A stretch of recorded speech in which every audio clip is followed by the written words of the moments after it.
Pepper's mom called and asked if he had left another milk jug outside.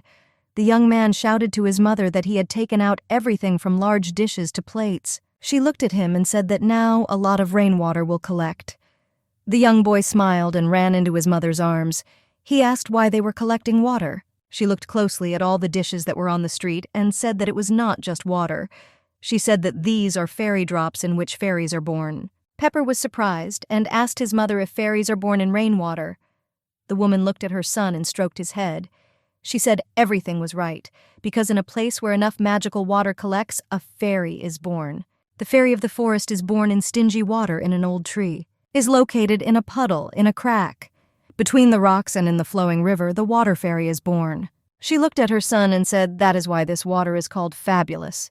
The young man was surprised. Peter looked at his mother and asked her with a smile if they were collecting rainwater to make a fairy. His mother looked at him and said that, unfortunately, man is not able to create a fairy, and they collect this water to use it as medicine.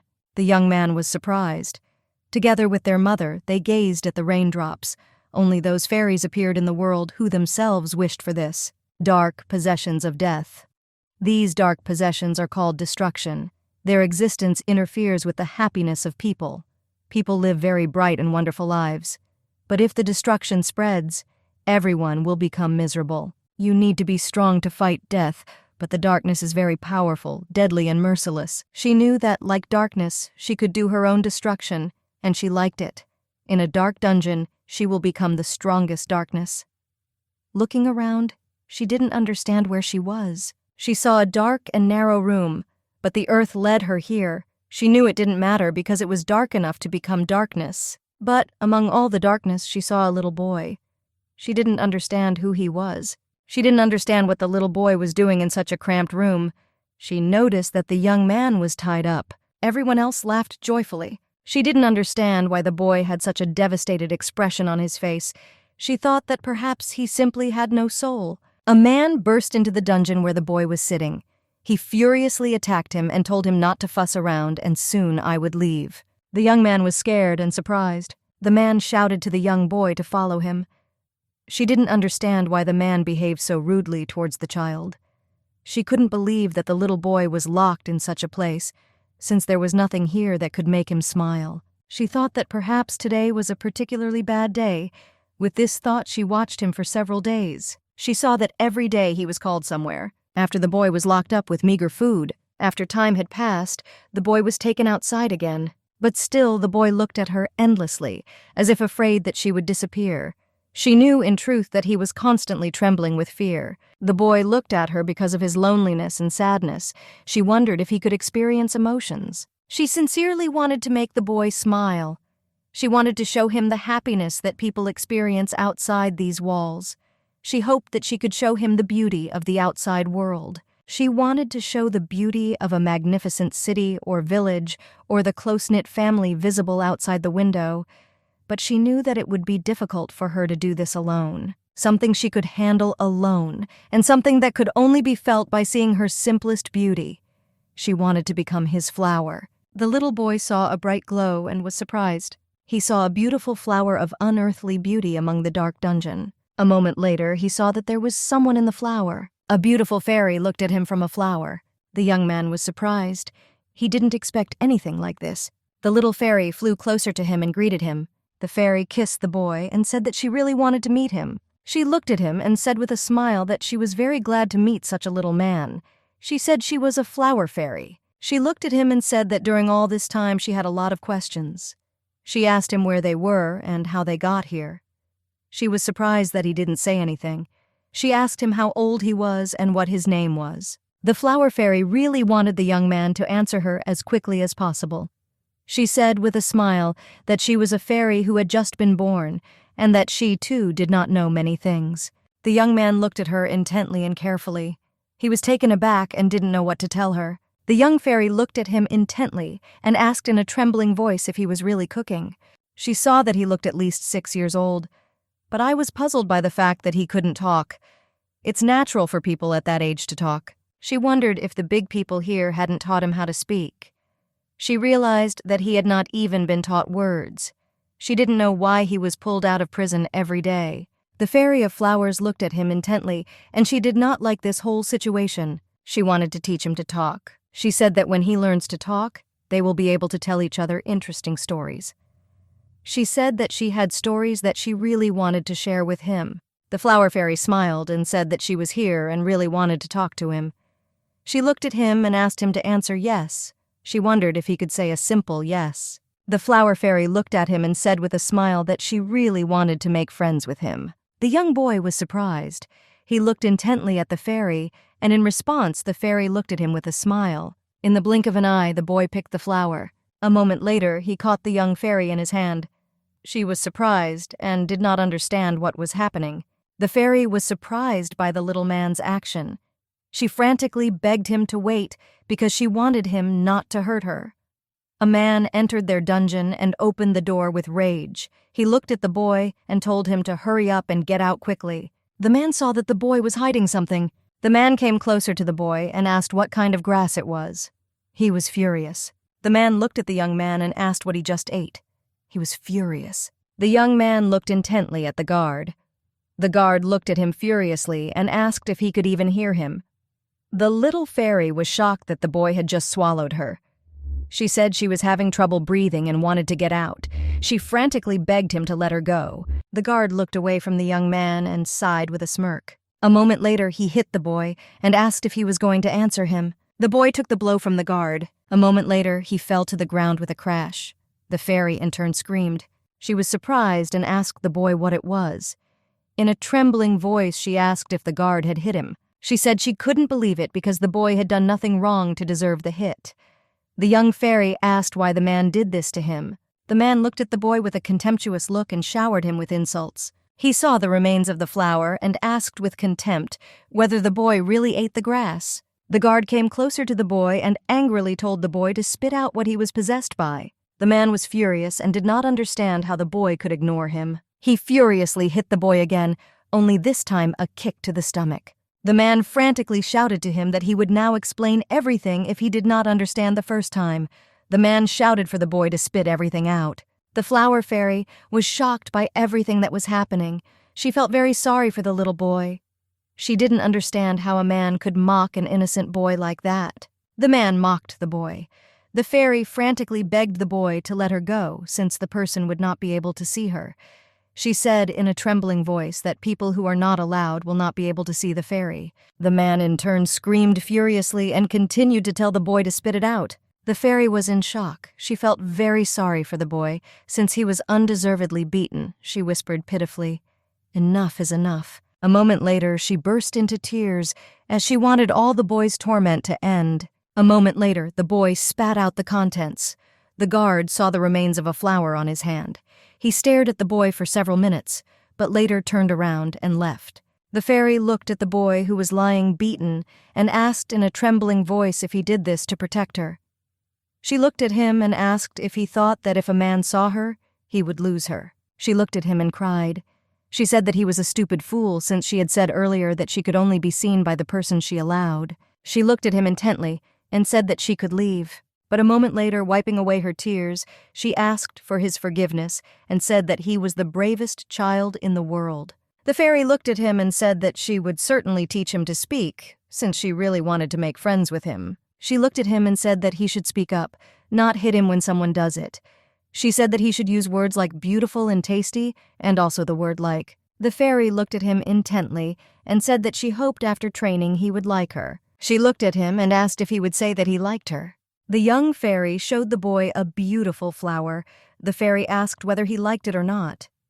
Since this is the flower in which she was born, she looked at him and with a smile told him to repeat after her and said, "Flower." The young boy made an incomprehensible sound. The fairy was afraid of him. She was puzzled and told him to first repeat what she told him. She looked at him and told him to say the word flower. A moment later, he tried to say the word flower, but it turned out a little differently. But still, the fairy was very glad that he made a mistake in the word and changed only one letter. She smiled and said that he was almost perfect. Of course, she knew that the pronunciation needed a little work. She said that if he continued like this, he would be able to pronounce words like her. The fairy flew closer to him and said with a smile that he was a very smart little boy. She looked at him and said with a smile that now he can try it because there is honey in the flower. The young man looked at her in surprise and bewilderment. The fairy looked at him and asked if it was tasty and sweet. The boy was shocked. The young fairy smiled and asked if he should begin his training with the word delicious. She knew it was a taste that only he knew. The fairy smiled and said that even among many fairies of flowers, she is endemic and only he knows about this flower. Even only he could taste this honey. The boy looked at her in bewilderment. She looked at him and asked if he wanted to know if there was more. She flew closer to him and asked for forgiveness, since the fairy's power is limited, and she could not use it in large quantities at one time, since she was still a very small fairy. She smiled and said that the fairy's power is called Vit. This is the meaning with which a fairy is born. An idea about herself and about the world appeared in her head at birth, for example. A hare is an animal with elongated ears, or that young creatures need love and attention. She looked at him and said that it was probably too early to tell a child about this today, who barely understood one word. She looked at him intently and did not understand why he could not receive this unconditional love, given such shining eyes and a beautiful voice. She didn't like it all. The little boy recognized the fairy immediately, and thanks to him the fairy exists in this world. This was her sweet first person. The fairy saw that people were torturing the boy. She was furiously angry with them and wanted to make them all regret it. She thought maybe she should have been better off becoming a fairy of darkness. The boy said the word honey with a smile. The young fairy was very glad that he was able to say the word. She looked at him with a smile. She looked at him with a smile and said that he pronounced everything correctly. She was surprised that he smiled a moment later. He said the word flower. The young fairy flew closer to him and kissed him on the cheek. She said with a smile that he said everything correctly. The fairy said that the boy should learn this way, one word at a time. But the most important thing to her was his smile. The young fairy enjoyed his smile. She realized that she had made the right choice and became a fairy of flowers. The first word she taught him was the word flower. She was grateful that she could show him a beautiful flower. She was very happy. The fairy looked at him with a smile and said that she wanted to teach him a lot of things, and she remembered what they needed most. The young fairy looked at him and said with a smile that they needed names. The boy looked at her in surprise. He did not understand what she was talking about. The fairy said that they both had no names. The fairy said that she would find a beautiful name that would suit him, but that will come a little later. Yawning and stretching, she said that she was starting to feel sleepy. The young fairy smiled and said that she would go to bed. Since the younger the fairy, the more sleep she needs. She looked at him and said that most likely he would not understand what she was talking about. The young fairy saw that he began to close his palms. The fairy sat comfortably in his palm and asked the little man if he was one of those people who hide everything. She knew that, however, this was a completely different feeling from the one she experienced when he swallowed her. In this silence, she heard the boy's breathing, peaceful and soft. She thought that she should have said good night to him after all. She thought that tomorrow she could try teaching him how to greet. The fairy felt the warmth that came from his warm hands. Her peaceful, quiet sleep was interrupted. She woke up and didn't see the boy. She looked around the room in surprise and puzzlement, as he was nowhere to be found. She realized that soon I had taken the whole little boy, the big man who had previously beaten him. She was furious because she couldn't allow this to happen again. She saw a door through which the child could not pass at will, but for her the door did not pose any problem, for the same reason that that man did not see her. Until the fairy acknowledges something, it has no effect on her, even if it's an inanimate object. The young fairy walked through the door with ease. Flying through the door, she saw just a staircase that led upstairs. She was surprised because she realized that the little boy was locked on the lowest floor. They were in room number 4. She knew that there was no one in the other rooms. As soon as she climbed the stairs and passed through another door, more than 100 doors appeared before her eyes. And behind these doors she heard frantic sobs and suffering. The fairy walked through the door and saw a crying child. He was devastated. Many of the children muttered in alarm. However, there were even more of those who lay with empty eyes like her new friend. If he had not met the fairy, perhaps he would have become just like them. She looked at the children and wondered why little people were in such a place. She did not understand what crime they had committed. Looking closely at the child, she saw that he had a number, like everyone else. But she was still puzzled by the fact that her new friend did not have a number. She understood that he was locked in such a place for some other reason. Previously, She thought that this was a very strange place, but after what she saw, she was convinced of it. The fairy decided that she would continue up the stairs. Sometime later, the fairy was breathing heavily, as she was very tired. She didn't understand where she was, because it seemed to her that it was a prison and labyrinth. The higher she rose, the more unfamiliar the surroundings became. There were people walking around wearing dark clothes, and they looked like the man who beat the boy. There were still people in each room, but along the walls were the most terrible instruments of torture of all kinds. Moreover, due to the winding path, she did not have a single guess as to where they could be and where the exit was. The fairy was puzzled and did not know if she would be able to get out if she followed this path. She knew she was running out of energy. She wanted to see one more room and then come back. Looking into the room, she saw a man eating cookies. The young fairy was surprised that she saw the cookies. Looking closely at the cookies, she realized that they were with chocolate. She was shocked and wanted to take him away. The fairy wanted to take it and share it with her new friend. The fairy was a little puzzled because the cookie was too close to the person. If she bumped into him, he might notice her. She knew that at such moments she could not do anything, but still she decided that she needed to use fatares. With the help of the vital force accumulated in fate, fairies can take advantage of a unique ability, which only they own. It is called fatares. She decided to use the fatares transition now, magic that helps to pass even through a living being. She knew that if she touched a person, he would not catch her. She really wanted to take the cookie. She knew that even a small cookie would suit her. The fairy passionately wanted to bring the boy all the good things in this world. She desperately wanted to see him smile. Still, the fairy managed to steal the cookies. It was hard for her, but she continued to fly along with the cookies. She was very tired, as she had lost a lot of strength during fatares. She felt like she was going to collapse at any second, but she was very glad that she was able to do it.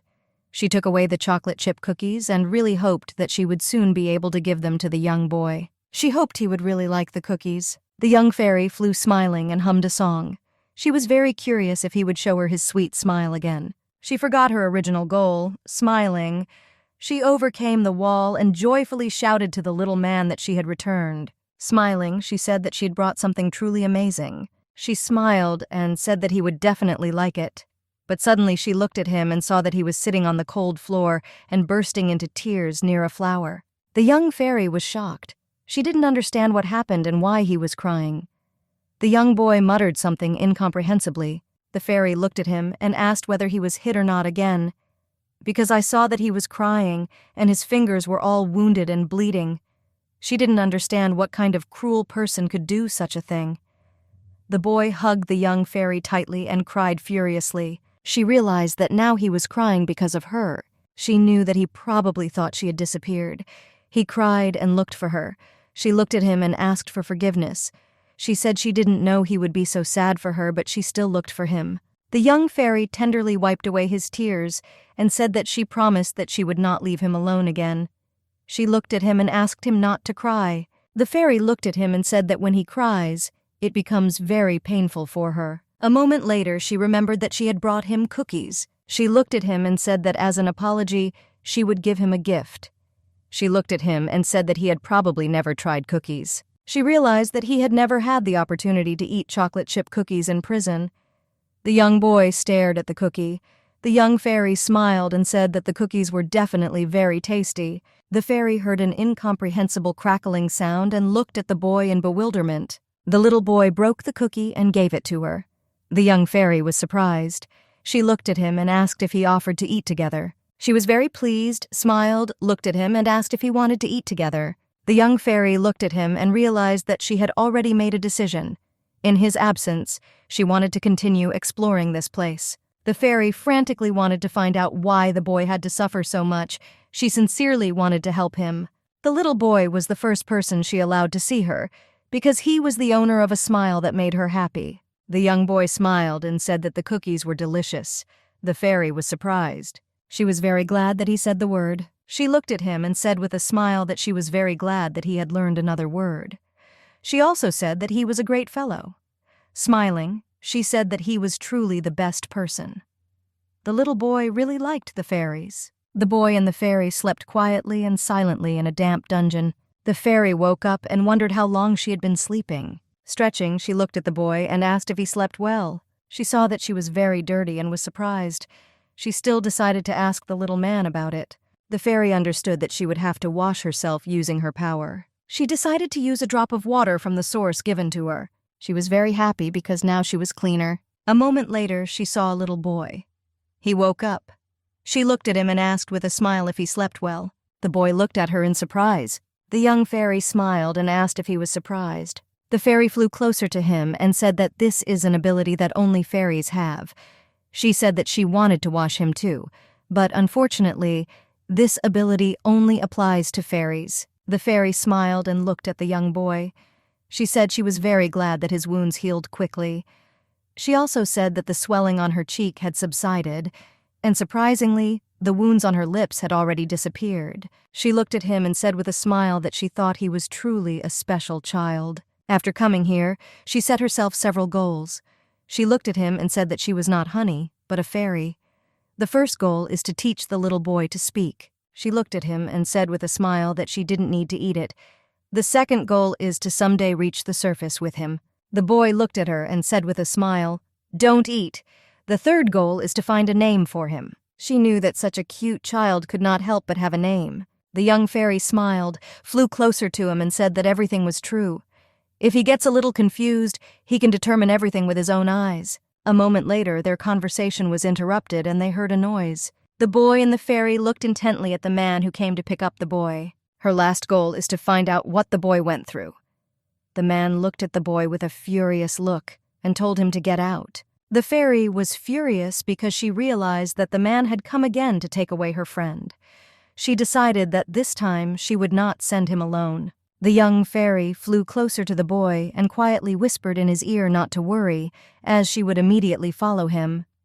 She asked him if he understood that this man could not see her. The man looked sideways at the boy with rage and told him not to mark time and to quickly follow him. The fairy quietly whispered in his ear to behave as if he did not see her. The fairy was surprised and did not understand why the boy did not react to her words. She looked at him confusedly and realized that now he was pretending. She was surprised and also amazed. Looking at him, she realized that he was happy and cute. The fairy wanted to kiss him right now, but she knew that she had to hold out until the last, since she could not knock him out of the role he was playing. The young fairy sat on his shoulder and followed him, walking with the little man through more than 100 rooms. They went up to the next floor, and eventually they arrived at a place that had no sign on the door. But what she saw after opening the door were people unknown to her who looked suspicious. They were dressed in white robes and masks, and she also saw a creepy-looking bed. She looked around intently and did not understand what kind of place this was. One of those present looked at the boy and told him to lie down on the bed. The young boy quietly obeyed. The man looked at his companion and told her to check the condition of the child. The woman looked at the boy and said that his condition was satisfactory and there was nothing strange. The young fairy was puzzled. She did not understand what satisfactory meant. She knew that he had been beaten yesterday. The fairy was shocked. She didn't know what these people were going to do with him. The man calmly said that he was going to administer reagent number 8. They took turns administering different types of medicine. A man with glasses was writing something in a notebook. The fairy was puzzled because she looked at the notebook and did not understand what he was writing. She looked closely at the notebook and saw an entry dated February 701. It wrote about strengthening the cornea, improving the limbic lobe, improving the femoral muscle, and the first psychological correction. The young fairy was scared because she understood that no matter how you looked at it, it didn't look like recording and treatment. She did not understand what kind of psychological correction it was. The man looked at his companions and told them to stop and told them that they needed to move on to the next stage. The woman came closer to the little boy. A moment later, a small ball began to shine near the boy. The young fairy was shocked as she realized that the woman was using a skill from the realm of the mind. A moment later, the fairy became even more frightened as she realized that the woman was using the mind control skill. The woman looked at the boy and said that he was just his master's tool. The boy, without opening his eyes, whispered that he was his master's tool. For several minutes, the woman brainwashed the boy, and the young boy said that he obeyed his master and that he did not think or reason. She looked at him and told him to repeat that he had no self-control. She continued to use mind control for some time. Opening his eyes, the boy said in a trembling voice that he could not control himself. The young fairy was shocked because she saw that her friend was repeating the same words. She was shocked, and she understood that only for the sake of the owner, he could not help but think or control himself. The fairy looked intently at the boy and did not understand whose desire it was. She knew that even this baby might want something tasty. He was able to admire beautiful things. She knew he had the will and resistance to mind control. The fairy looked intently at the drugs that were injected into him. The fairy was puzzled and did not understand why some master would take away the right to choose from a small child. She knew that he had not even appeared in the maze. The fairy knew that no one could be the owner of the beautiful boy. She passionately wanted to free him from the shackles that bound him every day. She knew that even if such a person exists, then the one who is able to make the boy happy must be chosen by the boy himself. The young fairy looked tearfully at the boy and said that she would certainly find the owner.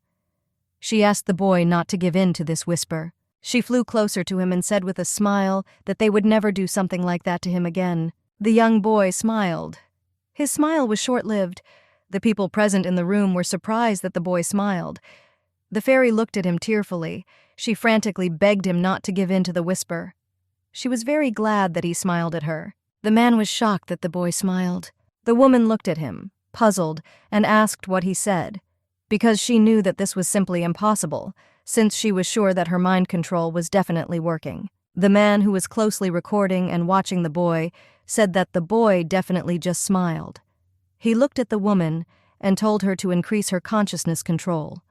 The woman was a little puzzled and said that the boy's intensity was already high. The man looked furiously at his companion and asked if she had forgotten about the recent incident with the weed. He said the fewer risks, the better. He said the boy doesn't need emotions. The young fairy was furious. She didn't want them to hurt him. The woman looked at her companions and said that she was finished. She was surprised that the repulsion force was enormous. The woman said that the boy has incredible willpower. The man looked at her and said that this was truly surprising, since this psychological correction had been developed for 10 whole years. They were puzzled that some weed had undermined its effectiveness. The young fairy was surprised, as she realized that we were talking about her flower. The man furiously continued to write down information. He said that this was the child who caused trouble for Octarim himself, Sularu. The man said that it needs to be repeated 10 more times, and the intensity should be maximum. The woman looked at him and said that she understood everything. At this point, they completed the correction. The boy was taken back to prison. The fairy, in turn, was a little glad that the boy was not beaten. But even though he wasn't beaten, she was still very angry. Their correction and what they did was very strange. She didn't know whether it was for him or not, but she was sure of one thing. He didn't want it. The young fairy gazed at the boy. She saw his empty eyes. A moment later, she looked at him with a smile and mentally asked him not to worry, since she was with him now. Approaching the dungeon, she was surprised because she realized that this was not their room. The guard furiously pushed the boy and he fell to the floor. The guard looked at the boy and asked if he liked the new room, without a single ray of light. The guard said that while the boy was here, he would try hard to decorate his old room, so the boy didn't have to worry. The man said that not a single blade of grass could grow there anymore. The man looked intently at the boy and asked with a grin how he dared to avoid his gaze, and the man also asked why he was trying to hide an incomprehensible weed.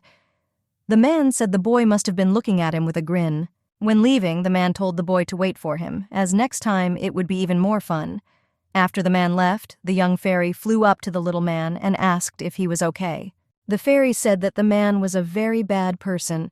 She didn't understand how he could lock the boy in such a small room just because he wanted to have a plant. She didn't understand how he could treat him like that. She was furious and said it was just an insignificant plant. A moment later, she said that she still took it back, since it was an unusual weed for him. She thanked him for lovingly caring for her flower. She looked at him and said that the man was right, and it would be very difficult for a flower to grow in the room. She smiled and flew closer to him with a flower in her hands. She looked at him and asked if this flower would be enough for him. The little boy slowly extended his hand to the flower. The boy gazed at the beautiful flower. The fairy was very glad that the boy finally smiled. Here they spent several days. In the end, they could not grow a blade of grass, and they were able to return to their abandoned room.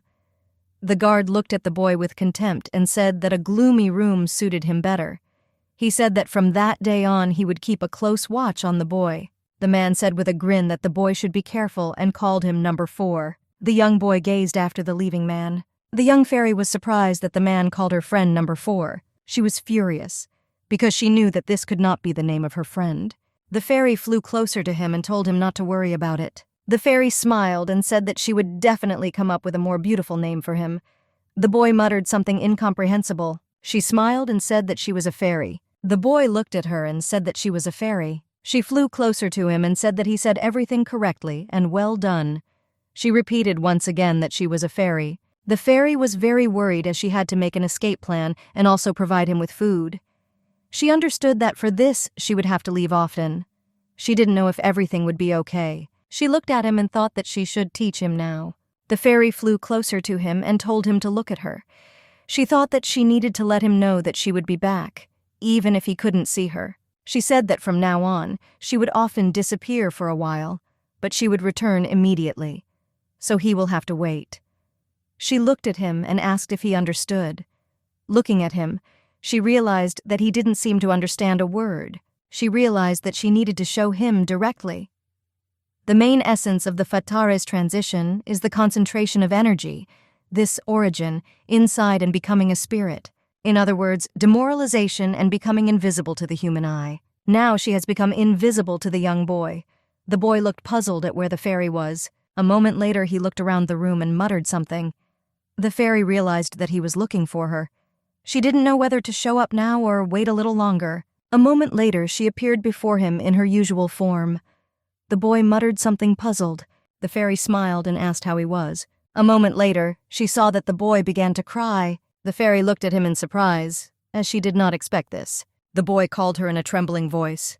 The fairy was shocked because looking at the boy she realized that she had made a very stupid mistake. She understood that what he needed now was not study at all. She understood that he needed someone's warmth.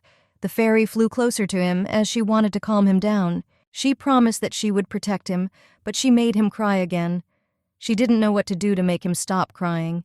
She didn't understand what she needed to do to make him smile again. She wanted him to smile again when he looked at her. A moment later, she took on the form of a human. She looked at him with a smile and told him to come to her. The boy was surprised and slowly extended his hand to her. The young fairy hugged him tightly. She was very glad that she was able to share her warmth with him. For some time the young fairy sat and hugged the boy tightly. Moving away from him, she said that she was very angry. She didn't understand why he had to be locked in such a place. She didn't understand why.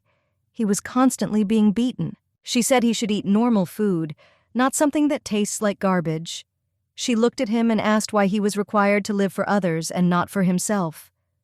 The boy looked at her in surprise. She looked at him and asked if this was his whole world. The boy looked at her in surprise and did not answer. The young fairy looked at him and said that she, as before, thought that he did not understand anything. She looked at him and said that, of course, she was still weak, but she really wanted to save him. She said that she sincerely wanted to show him good things in the outside world. The fairy said that if he wanted, they could run away from here together. The young boy looked at her intently. A moment later, he smiled and said that he agreed with her, while calling her a fairy. She was surprised. The fairy looked at him intently and asked if he answered her. The little boy smiled and confirmed her words. She was shocked and also very happy, since he answered her, and most importantly, he answered her of his own free will. The young fairy was very proud of him, as he was very cute. With the speed of lightning, she hugged him and kissed him on the cheek. The fairy smiled and said that she had decided everything and knew about him. She said that she would find out the reason why he was in such a place. The boy was embarrassed by Fanny's action. She said with a smile that she would teach him words so that they could talk a lot. But most importantly, first of all, she said that they would become friends. The little boy looked at her intently. The young fairy smiled and said that they were friends now. This was her first friend, and she sincerely wanted to do something for him. The young fairy realized that she had been in this form for too long. It was very difficult for her to be in this form. A moment later, she returned to her form. The young fairy flew closer to the boy and asked for his forgiveness. She said that she would like to spend more time in human form with him, but now it seemed that this was her limit. The young fairy smiled and said that sometimes she would turn into a person and hug him. The fairy said that now it is necessary to focus on his training. The boy agreed with her. The next day she flew into the room and said with a smile that she had returned. The boy greeted her with a smile. He was very glad that she returned. The fairy flew closer to him and said that he was doing well, because he was waiting for her and didn't even cry. The boy was surprised, because he did not understand the meaning of the word well done. The young fairy smiled and said that he was a great fellow. The boy looked intently at the fairy. A moment later, he pointed to his cheek and repeated that she said he was doing well.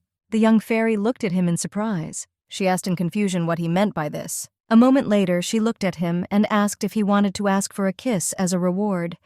She realized that for this reason he was humbly waiting for her. She was surprised, but also said that if he liked it, then she was ready to kiss him any time.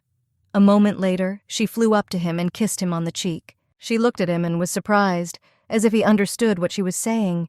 He smiled brightly. The fairy wanted to teach the boys many things. She knew that if they joined forces, one day they would be able to get out of this prison. Sometime later, the boy was taken away again. The fairy was shocked by what she saw. She understood that time was running out for them. The mind control in the 5th stage was too cruel. Each time he returned in a terrible state, even despite the fairy. The boy simply fell to the floor and fell asleep like a dead man. The young fairy, unable to hold back her emotions, cried tearfully. She frantically asked for his forgiveness. The fairy felt helpless, unable to protect him, and she cried endlessly in pain. The woman looked closely at the boy and told him to lie down on the bed. The fairy looked at the boy. She couldn't do anything about it. She didn't understand why they continued to do this. Her heart was breaking from the torment he had to endure. She screamed furiously and asked them what they would get from abusing the child. She looked at the boy in surprise and asked him if he was angry at all. She cried and asked him to say something. She said she was very sad and very angry. He told her to wait. The young fairy was surprised. The boy looked into the distance and told the fairy that he would return and let her wait. Having said this, the boy pushed her out the door into the laboratory. She was shocked and looked at the door in surprise. The fairy understood that the boy wanted to go through this alone, but she didn't understand why he said that. Sitting on the floor in the dungeon, she did not understand why he sent her away. She wanted to give him strength by being next to him. She remembered their last conversation and realized something. The fairy realized that the boy was very worried about her and therefore pushed her out. She was very sad about this. She realized that he did not want to show her how he was suffering, because it would be hard for her to watch. That's why he told her to wait. Sitting on the floor, she reproached herself and ordered herself to pull herself together and not become limp. She knew that there was no time for tears now, since she had to think about how she and the little man could escape from here. She looked at the door and asked for his forgiveness, since he said to wait for him. She knew that she simply could not leave him alone in such a place. She couldn't let him feel that kind of pain alone. She knew that in order to leave here with him, she would become stronger. The fairy knew that she would do anything for him. A moment later, the fairy flew through the door. She heard people talking. The man asked what the results of dynamic visual acuity were. The girl replied that the indicators had improved. The man looked at the notepad with a grin and wrote something down. He said with a grin that it was very good. The girl looked at him and said that everything was going smoother than before. The man said it was all thanks to the weed incident. The man looked at his companion and said that after the deprivation of his precious thing, the meaning of the last resistance was gone. The man said that the boy had completely given in to them. The young fairy was shocked by what she heard. She did not expect this. She was in shock and did not understand what they were even talking about. The woman looked at the boy and said that thanks to this incident, the name of the visas was even born. She said that it suited him very well, since vis in translation meant weed. The man looked at the boy and said that he completely agreed with her, since such a name was very suitable. An insignificant boy. He looked at the boy with a grin and congratulated him on his name. The young fairy was shocked by everything. The fairy was shocked by what she heard. She did not understand what name they gave him. She didn't understand how they managed to completely suppress his inner selves. She looked at him and wondered if the point of resistance was completely lost. She flew closer to him because she wanted to find out if it was true. The fairy looked intently at her friend, who lay quietly on the terrible bed. She heard the man say that she needed to continue further. The fairy was shocked and wanted to know if it was true that he had lost the desire to leave the dungeon with her. The fairy flew closer to him and called him. The boy caught her. She looked at him closely and timidly asked if he was okay. The boy hugged the fairy tightly. The young fairy looked intently at the boy. She was surprised by his action. She looked at him and asked in surprise if he was missing. The boy only smiled in response. The young fairy was a little puzzled, as she thought that something was wrong. She said that if his self really disappeared, then he would not be able to look at her with such a smile. The young fairy decided to try to do the same thing that the woman did. The fairy looked at him and asked who his master was. The young boy looked at her intently. He was surprised by her questions. She looked at him and told him to answer, and asked him again who his master was. She realized that he could not answer her question. The young fairy realized that he was not hit by the spirit skill. She realized that he was only pretending to be brainwashed. She was very glad that he managed to deceive them. The young fairy looked at him with tears in her eyes. The fairy flew closer to him and said that she thought she had lost him forever. She looked at him and said that he was a great fellow, and she was very happy. The young boy was very happy. The fairy looked at him and said that those people called him a weed and an insignificant one. A weed because of their desire. She looked at him and said that he definitely should have a better name. The fairy said that she needed to go outside. The fairy looked at him and said that she would go and find out something about him, and then she would find out his real name. She looked at him and said that she wanted to give him a name that would convey love, not number 4 or visas. She flew closer to him and said that she would certainly bring him something tasty, so he should wait quietly for her. The boy looked at her and agreed. The fairy was very glad that he understood her. The fairy flew through the door with the speed of lightning and shouted to him that she would return soon. With the help of the Fatara's transition, she passed through the ceiling. Then she reached the spire. She flew further and further. She didn't know if she could get past the peak before the energy ran out.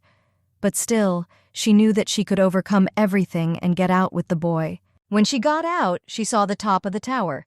The young fairy looked at the dungeon in surprise and intently. Besides this, she saw a beautiful view. The young fairy saw a beautiful city that was near the dungeon. The fairy was very surprised. She could not take her eyes off such beauty. The young fairy was very happy and smiled at such beauty. She was very glad that she was able to get out, as the gust of wind was very refreshing. She felt the same feeling that she experienced when she was born into this world. The young fairy was very happy and decided to later tell the boy everything she saw. She knew that they were together and exploring how spacious and wide this world was. She wanted to know how beautiful things there were and what goodies it is full of. Just thinking about it made her feel great. The young fairy decided to immediately go to the village. The man shouted to buy different weapons. He also says that they sell hemostatic healing and refined pills.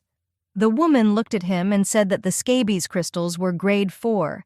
She looked at him and asked if he thought the price was reasonable. The fairy looked at all the people from a bird's eye view who walked the streets. The young fairy flew closer and heard the man asking the woman if she had entered into a contract with the Fairy of Protection. Also, the young fairy heard a lot of interesting things. She was interested in everything.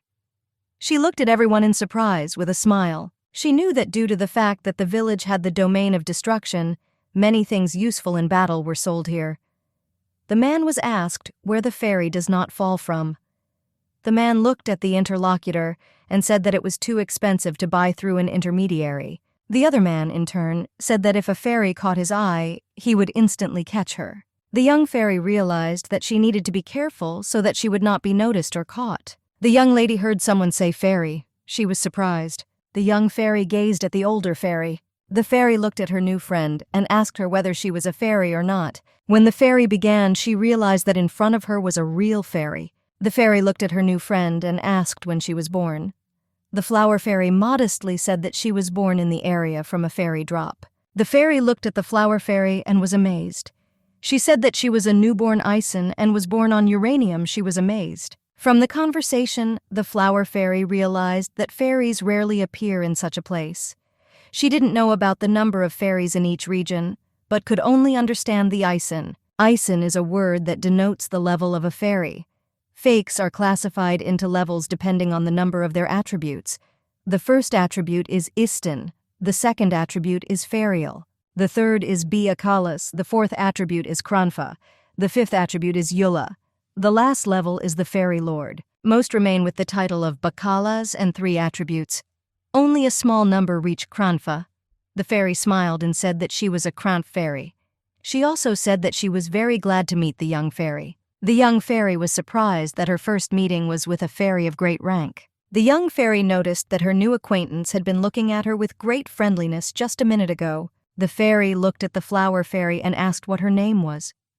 The young fairy smiled and said that she did not have a name yet. The fairy looked at her and said that it seemed like she was born not long ago. The fairy looked at the young fairy and asked if it was her first time at the market.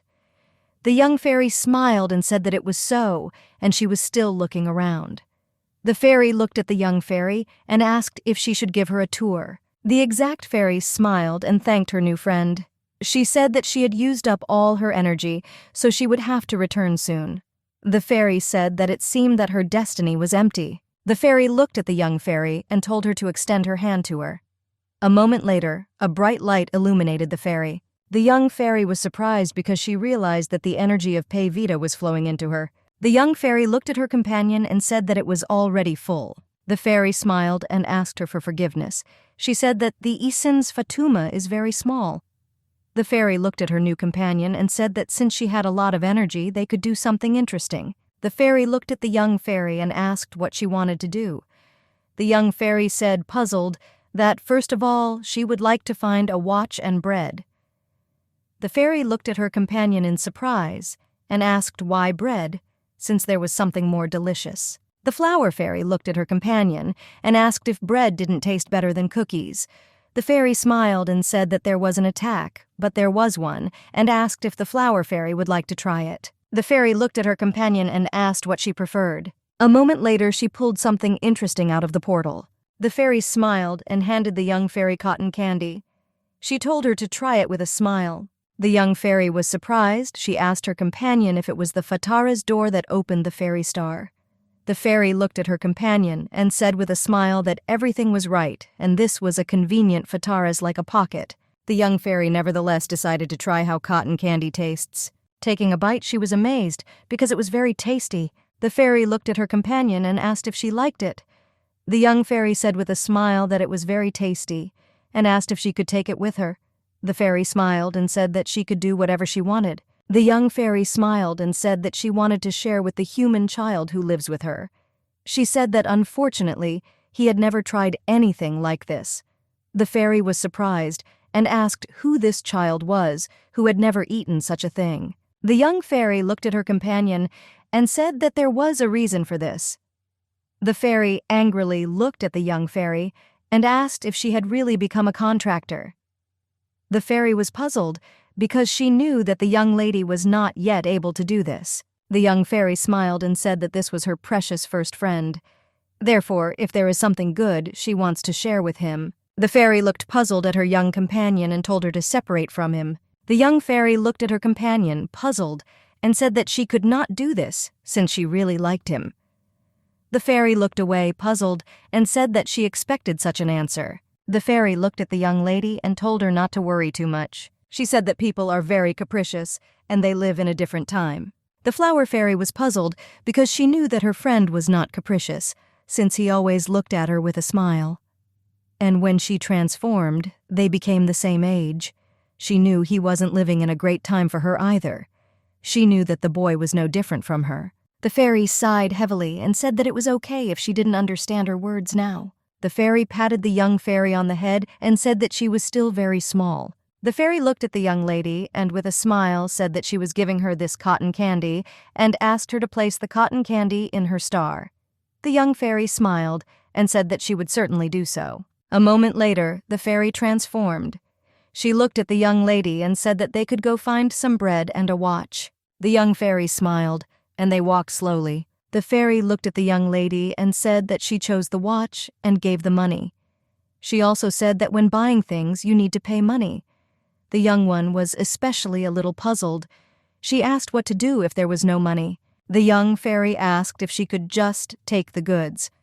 She said it was better not to do that, since even this can worsen relations between people and fairies.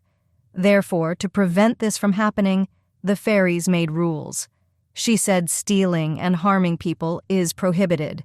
The fairy said that if you break the rules, the executive fairy will come and destroy the core. She said that if you follow the rules, you can enjoy good things. The fairy said that she would introduce the young fairy to one of them. They slowly entered the bakery. The fairy smiled and opened the door. The fairy said that this is a bakery, looking at the pink-haired fairy. The fairy saw a lot of goodies that were on the counter. She was very surprised, as she had never seen anything like this before. The fairy looked at the young fairy and said with a smile that this bakery, which is run by her friend, has very tasty bread. A moment later, the baker approached them, and he greeted them with a smile. The baker's name was Mamingo. He was an employee of the Berry Bakery. The fairy greeted Mamingo and asked him for 2 pieces of cake. The young man said that he would do everything now and asked them to sit down at the table. The young fairy looked at her companion and asked who this young man was. The fairy smiled and said that this was the worker hired by her friend. The fairy looked at her companion in surprise and asked if it turns out that he makes bread and cakes here. The fairy smiled and said that everything was true. The fairy smiled at her friend and said that the young man was good so that she could appear in front of him. She also said that she would introduce them later. The young man brought them cakes. Mamingo looked at the fairy and asked why she decided to try 2 pieces of cake.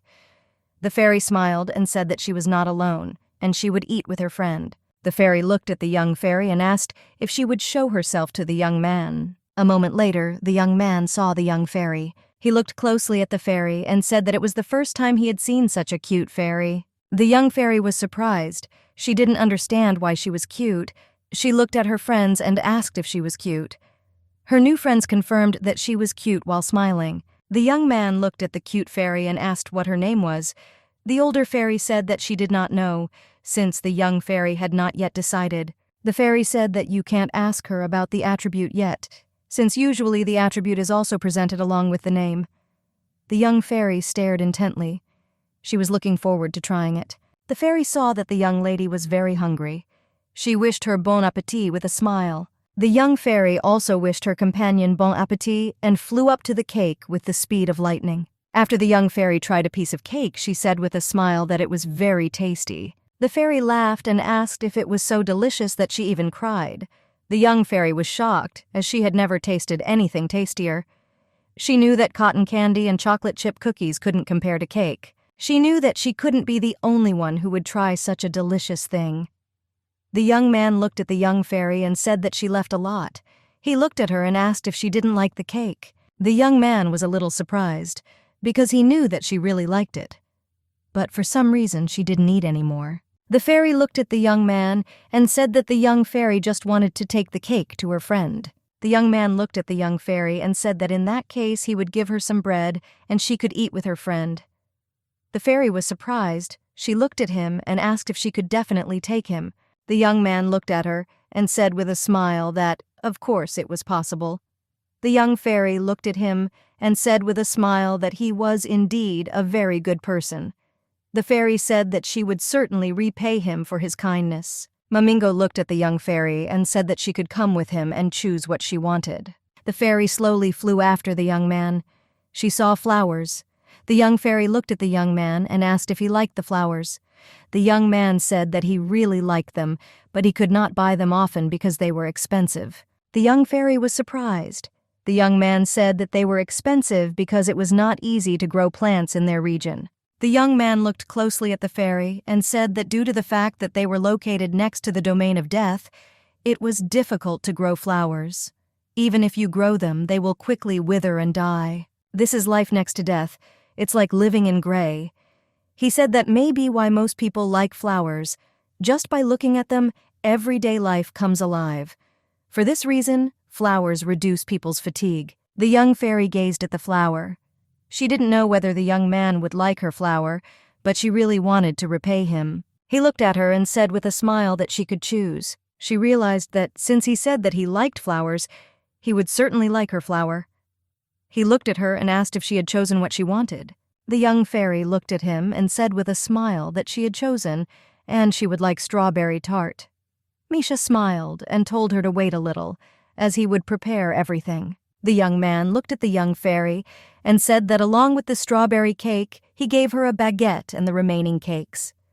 The fairy looked at her young companion and told her to place them in her star before they cooled down. A moment later, the fairy handed the young lady a watch. The young fairy looked intently at her watch. The young fairy looked at the young people and said that they were both like real angels. The fairy looked at the young man and said that she would try to help the young fairy until she got used to the human world. She asked the young man if he would help the young fairy. The young man smiled and said that, of course, he would help, since he also wanted to look good in the eyes of the little fairy. He was very happy because for a long time he had not met a fairy who he liked so much. The young man looked at the young fairy and said that he was very glad that they met today.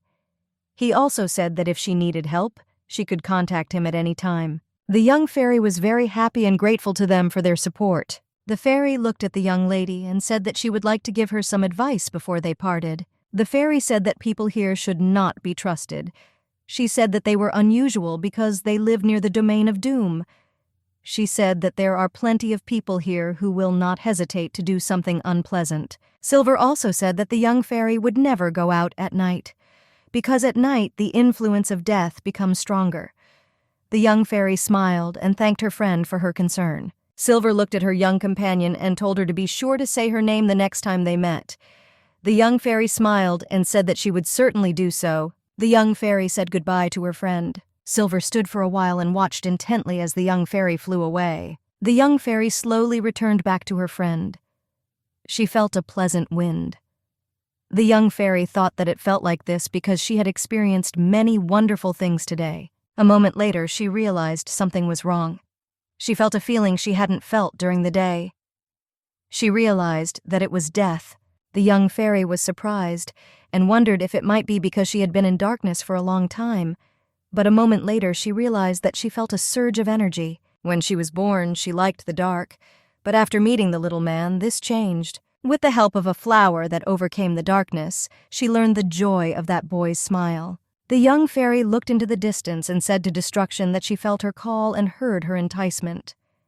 The young fairy said with a smile that she would not fall for it. She did not want to be caught in the net of death, as it was at her birth. The young fairy said that she would grow up eating darkness and will illuminate any darkness in this world. She heard the sound of petals scattered in the wind, driving away death. A moment later, the young fairy looked into the distance and said that she had decided on her name. The young fairy smiled and said that from now on, her name would be Shirensha. Shirensha entered the dungeon through the door with the speed of lightning. She looked at the boy with a smile and said that she had returned to him. Shirensha looked at the boy and asked if he was bored alone.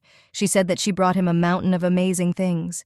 The young boy looked at her with a smile. The fairy smiled and told him to wait a little, and she would give him everything now. The fairy smiled and brought him a strawberry tart, a baguette, and half a piece of cake.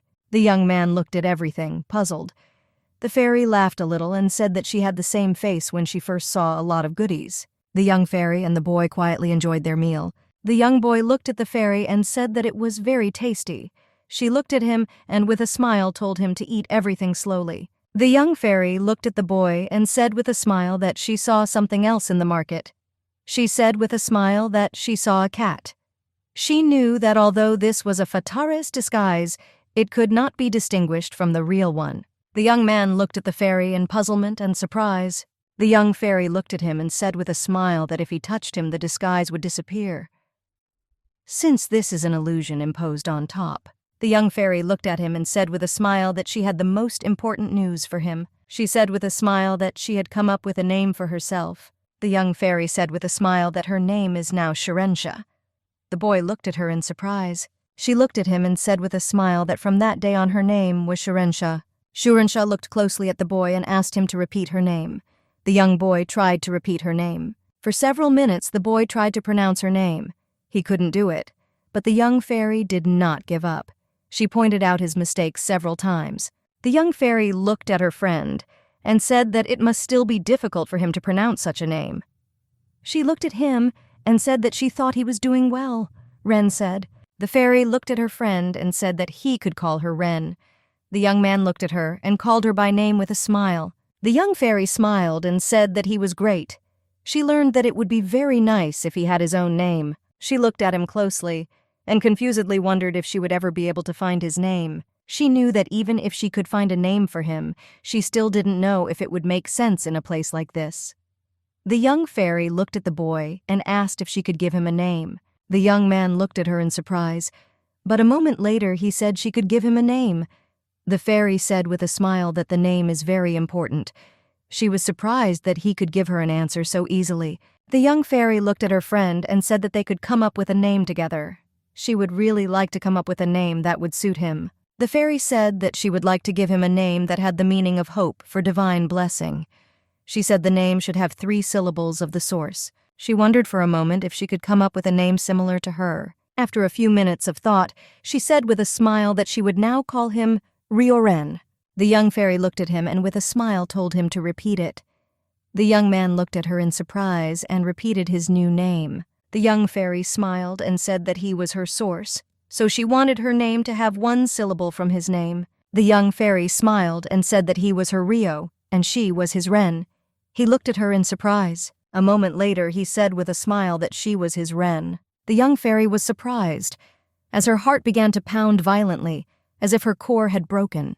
She didn't know if there was anything so beautiful in this world. She thought she could never let him go. After the young fairy gave the boy a name, she explored the prison with even greater enthusiasm. The notes she saw in the lab were the only clue. But unfortunately, beyond this, there was nothing useful. She found out that Rio was locked on the 17th floor. But there were also prisoners receiving reinforcements. Ren wanted to make a map to escape from prison, but as soon as she took paper and pencil with her, she would have been caught immediately. She knew she had no choice but to remember everything. Ren decided to go to the control room. The young fairy saw something interesting. She saw a map of the 8th zone. The young fairy realized that the dungeon was a labyrinth. She was not even surprised, since she realized that because of this, she could not find her way. Looking closely at the map, she realized that it was sorting, not by floors, but by zones. She stared at the map for some time and took in all the nuances. She realized that her friend was locked in the 10th zone. Looking at the map, she noticed some strange black circle. She was surprised as no explanation was left. Ren, nevertheless, decided that there was nothing wrong with this, and thought of going to where the black circle was in order to find out everything herself. Heading to her destination, she noticed young people standing near the iron door. Ren was surprised and did not understand what the 2 people were guarding. But still she thought that there was something very important behind the door. Ren knew that she definitely needed to get there and see what was behind the door. A moment later, she flew through the door with lightning speed. Ren was a little surprised as she realized that it wasn't even an obstacle. She was determined as she wanted to see what was in such a place. A moment later, the young fairy saw a gate in front of her. The young fairy stared at the gate. She did not know whether it was connected to the labyrinth of destruction, but a moment later she realized that the sensations were different. The young fairy was surprised and realized that this was most likely the way out. In other words, this place is already a space of destruction. The young fairy noticed that the path was too winding, and the energy spreading everywhere after death proved this. This place is a labyrinth of death. The young fairy wondered what the intentions of the owner of this prison were. Ren knew that it was dangerous for a fairy like her to be in such a place, but she also knew that someday she would get the chance. The young fairy decided at first to use only the stairs to escape. While exploring the labyrinth, she saw the 7th zone. The 7th area was full of people training. There were also people who practiced pistol shooting. Looking at the map of the control room, she found out that there were 3 black gates here. The 5th zone was full of researchers and materials for research. The young fairy looked at everything and wondered if there was anything there about her friend. She knew that if she found something, she could come here often. But still, she knew that she did not have time to rest, since she had to go to the next floor. The 4th area contained food storage and a kitchen. The 3rd zone was where the usual cameras and control rooms began. The lower she went, the more prohibitions and strong prisoners there were. She didn't know what terrible crime her friend had committed, that he ended up locked in the 10th zone. But she still knew that they would be able to use the stairs to escape outside. After a while, she got out. The young fairy wanted to go to the candy store. She wanted to pay the pastry chef for his kindness and learn how to make money. The young fairy flew to the candy store with the speed of lightning. A moment later, she stopped and thought, because she did not remember which way the candy store was located. Flying through the city, the young fairy saw people sitting at a table and talking. She also saw cute children playing happily. She was very happy because she saw that everyone was having fun. She knew that even despite the proximity to the domains of death, people live happy lives. The young fairy passionately wanted Rio to be happy, just like the children. Flying through the middle of the crowd, she saw a musician. A handsome man sat with his eyes closed and played an instrument. The young fairy looked at him as he sang a beautiful song. She was surprised because she heard a beautiful voice. Just by listening to him, she became bolder. Everyone present was delighted with the young man singing. The young fairy noticed that this person was using a spiritual skill. She was very curious what his eyes were like, since they were hidden behind the blindfold. The young fairy thought that his eyes were definitely as bright as his voice. Ren saw people throwing coins at him. The young fairy was surprised, because she realized that she had to pay too. She was very puzzled and did not know what to do, since she had no money at all. The fairy really liked the song. She decided to give him twice as much money at the next meeting. Ren decided to find out a way to make money. The young fairy gazed at the young man. She felt as if their eyes had met. She was puzzled by this because she knew that if she didn't give her permission, he wouldn't be able to see her. She thought that she had imagined it, and decided to immediately look around and find a bakery. The young man was very happy to meet the fairy, and he greeted her. He said with a smile that he was looking forward to her. The young fairy was surprised, as she did not expect that they would be waiting for her. She looked at the young man and asked in surprise why he was waiting for her. He said that such a small fairy could easily be taken over by destruction, and he was worried that something might happen to her. Ren smiled and told him not to worry, as she was strong and would not succumb to death. She looked at him with a smile and said that she had come up with a name for herself. The young man was surprised and said that now they can introduce themselves to each other. He smiled and said his name was Mamingo Berry, and he is the pastry chef of the Berry Bakery. The young fairy smiled and said that she was a flower fairy, and her name was Shurensha. The young man was surprised, because he did not expect that she would turn out to be a fairy of flowers. The young man said that the mere birth of a fairy was rare in their domain, and so he was very surprised that she was a fairy of flowers. The young fairy just smiled, and she didn't answer. A moment later, she looked at him and said that she wanted to give him her flower. Mamingo was surprised. He looked at her with a smile and said that it was a great honor for him. The young fairy looked at him and asked if he could extend his hands to her. A moment later, a flower grew on his palms. Mamingo was very surprised because he couldn't even believe that the flower would be so beautiful. The young fairy was very glad that he liked her flower. The young man smiled at her and said that he would go and put it in a vase. He also asked her if she would like something tasty as a return gift. The young fairy was very happy with this proposal. Mamingo brought her a piece of cake and wished her bon appétit. The young fairy attacked the cake with lightning speed. She was very happy because she felt the delicious taste of the cake. The young man looked at her and asked if she liked it. He also said that he had prepared a portion for her friend too, so that she could eat more. The young fairy thanked him with a smile. Mamingo looked at her and said that he really wanted to repay her for the beautiful flower. He also asked if she needed anything else. Ren looked at him and asked if he could tell her more about this place. She knew that in order to help Rio escape, she had to know everything about this world. The young man smiled and said that it was not difficult for him to do this. He also said that first, he would need supplies. He showed her the ball and said that this was their planet, and the square picture shows oceans and continents. There are planets in space. They are divided into initial and completed. He said that they are divided by the presence and absence of fairies. He showed her a planet where there is no ruler of the fairies, which is why this planet bears such a name. He also said that the old central continent is an area of origin suitable for human life. The dark part outside is called the domain of death. The young man looked at the fairy and asked if she wanted to look further at the map. He said that at the northernmost point of this continent is the Kavid Empire. The Yulan from the outside is in contact with the darkness. The young man looked at the young fairy and showed on the map where the Yulan was located. The young fairy looked at her companion and asked what kind of castle was drawn on the map.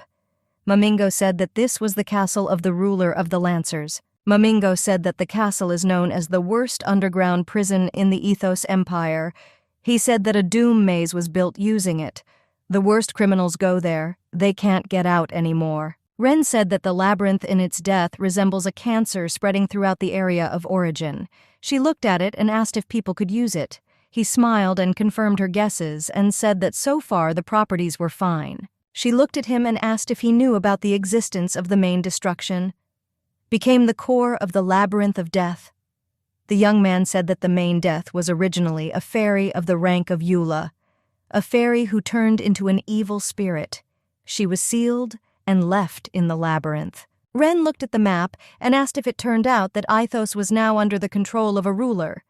Mamingo confirmed her words and said that the current owner of the castle is Duke de Villic Muzel. Ren knew that there was a high probability that Rio's master was the Duke. She was very angry because she understood that he was now her enemy. She looked at Mamingo and asked what kind of person was the owner of the castle. The young man looked puzzled at his companion and said that, according to rumors, he was incredibly heartless and cruel. Mamingo said that he is an Anarim-ranked solar. The young lady was shocked by what she heard. As I realized that the Duke is very strong since his rank is very rare, he was not inferior in strength to Fairy Yulla. The young fairy looked at the floor, puzzled, and said that the Duke was definitely very. The young man looked at her, puzzled. Mamingo looked at her and asked if she was planning to commit a crime. The young fairy was shocked by this. She did not expect such a question. A moment later, she said, puzzled, that she just wanted to experience the human world. Mamingo smiled and said that if she wants to become a little criminal, then she should increase her strength and earn a lot of money. The young fairy looked at him in surprise. The young man smiled and said that if she had at least one of these listed, she would have a chance of an acquittal. Ren smiled and said that she understood everything. Ren realized that with the help of money, she could free Rio from prison. The young fairy looked at her companion and said that she had decided to earn a lot of money. The young man laughed.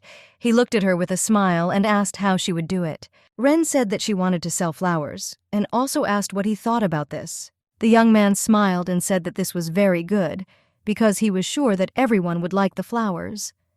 The young fairy smiled and asked what price she should set in this case. She asked him if she could buy a cheesecake by selling 4 flowers. The young man looked at her, puzzled. Ren looked at his reaction and asked if it was too expensive. She looked at him and said she could sell 6 turns. The young man looked at her and asked if he hadn't said that plants in their area were very rare. She smiled and said that he said that, but still cakes are more expensive. Their conversation was interrupted by a customer. She entered the bakery and greeted Mamingo with a smile. She said she would like to buy a bag of peanut cookies and 1 piece of special cake. Entering the bakery, she immediately noticed a beautiful flower. The young customer was shocked. She gazed at the flower. Later she asked Mamingo where he got such a beautiful flower. For several minutes she interrogated the young man where he got such a beautiful flower. The young man, in turn, only smiled. The young man looked at the fairy and said that this lady was his good friend. He looked at the fairy and asked if she could appear to her. She looked at the young man and asked if he would finally tell him where he bought such a flower. A moment later, Ren revealed her true form. The young lady was shocked as she did not expect to see a fairy. The young lady looked at the fairy and asked her name. She also introduced herself by saying that her name was Remy Ingle. Ren looked at the girl and said that she was the flower fairy Shurensha, who was born in Ulan. Remy was shocked because she did not expect the flower fairy to be born in Ulan. Remy looked at Ren and asked if she understood correctly that the owner of the flower was Ren. The young fairy smiled and said that everything was true, and this was her gift. The young man smiled and told his friend that the fairy did not yet know what was happening in the world. He smiled and said that the fairy was worried that no matter how many flowers she sold, she still wouldn't earn enough for 1 cheesecake. Remy looked at the fairy and told her to listen carefully, since plants in their region are incredibly expensive. She said flowers, especially endemic species, would sell like hotcakes. Ren was surprised. Ren looked at her new friends and said that to buy Mamingo's cake, she must have had a lot of money. Remy looked at the fairy and asked where she was going to spend the money she earned. Ren said, puzzled, that it was very difficult for her first friend to get out of the Lancers. So she wants to buy good things and share them with him. Remy was surprised, as she knew that newborn fairies usually go on large-scale trips. She gazed at the fairy and wondered how close her friend was to her.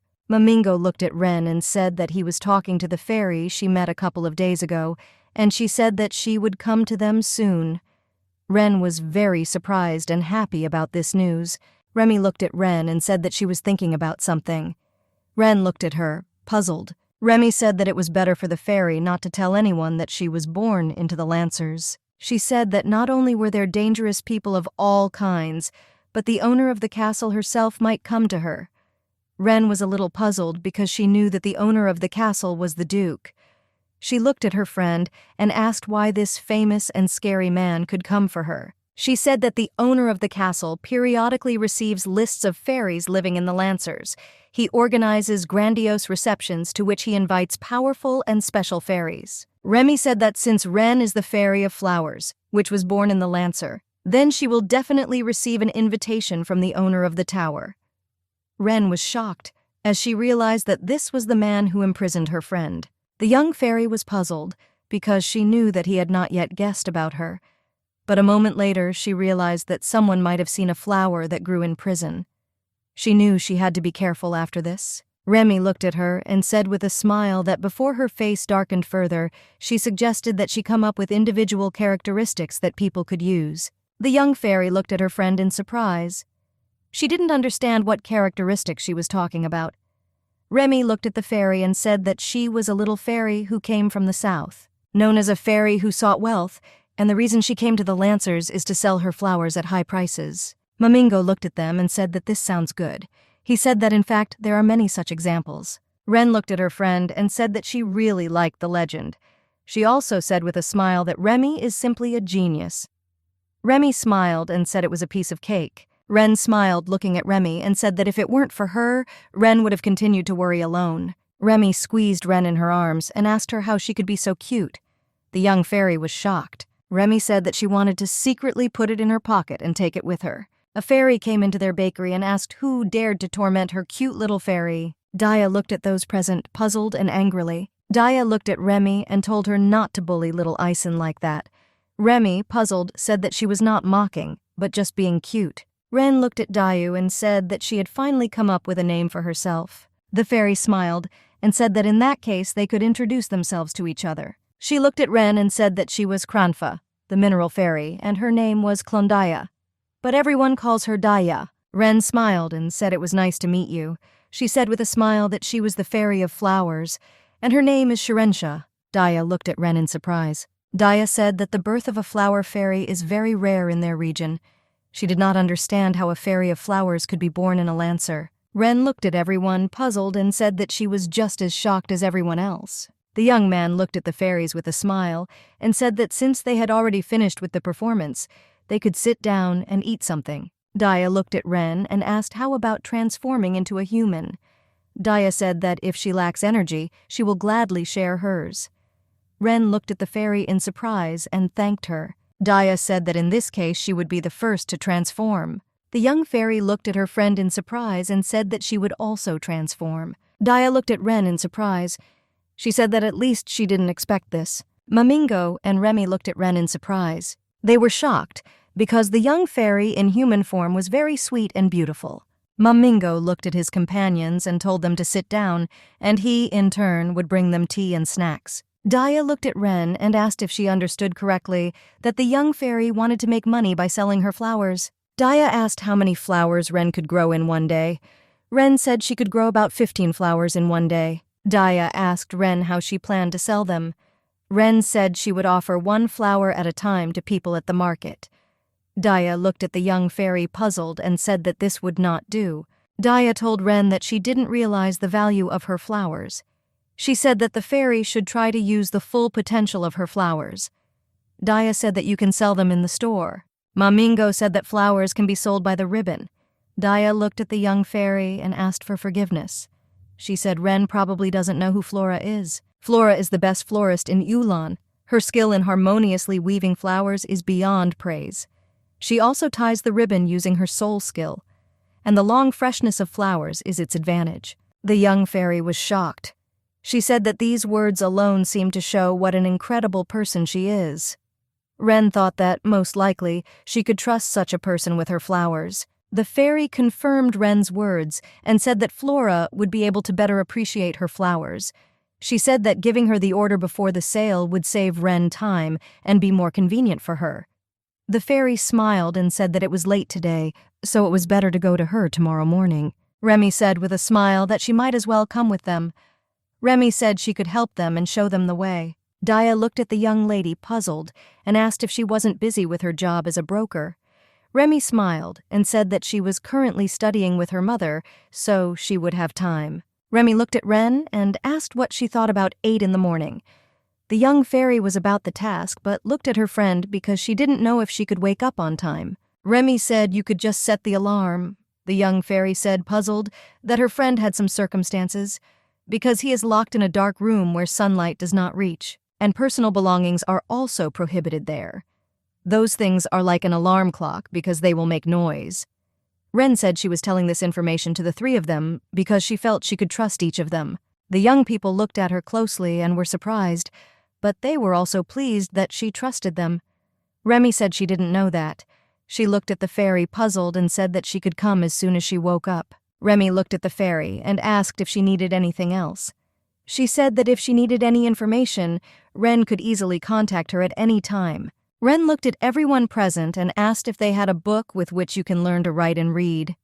Remy said she could borrow it from the library, but that's a problem right now, since a library registration and membership card is required. Daya looked at Ren and asked if she understood correctly that Ren did not want to be noticed by the owner of the castle. She said they should add characterization to her setting. The young fairy looked at Daya in surprise. Daya said that Ren came to earn money and met her. Daya is a fairy who protects the guild of artisans who earn the most money in this empire. Daya said that after listening to Ren, she brought her to Ulan to sell flowers. Daya said that with such a story, even the head of the castle would not be interested in her.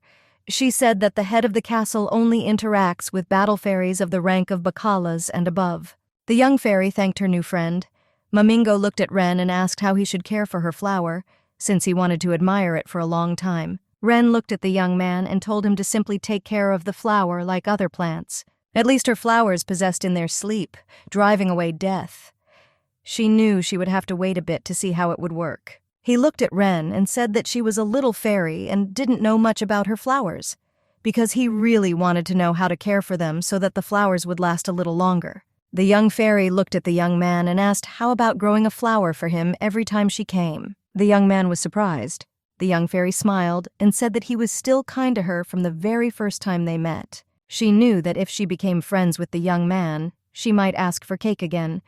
She really hoped that the young man would someday be able to teach her baking so that she could please her friend in the future. The young fairy is very helpful to her new friends. Ma Mingo smiled and thanked her. He said with a smile that he would be very grateful to her. They sat in silence for some time and drank tea. Remy burst into the bakery, and with a smile she said that she had returned. Daya looked at Remy and said that she returned quickly and also asked what she brought. Remy said with a smile that she had brought a language workbook that she used to write in as a child. Remy said that the loan period at the library was limited, but since it was her thing, Ren could study without worrying about time.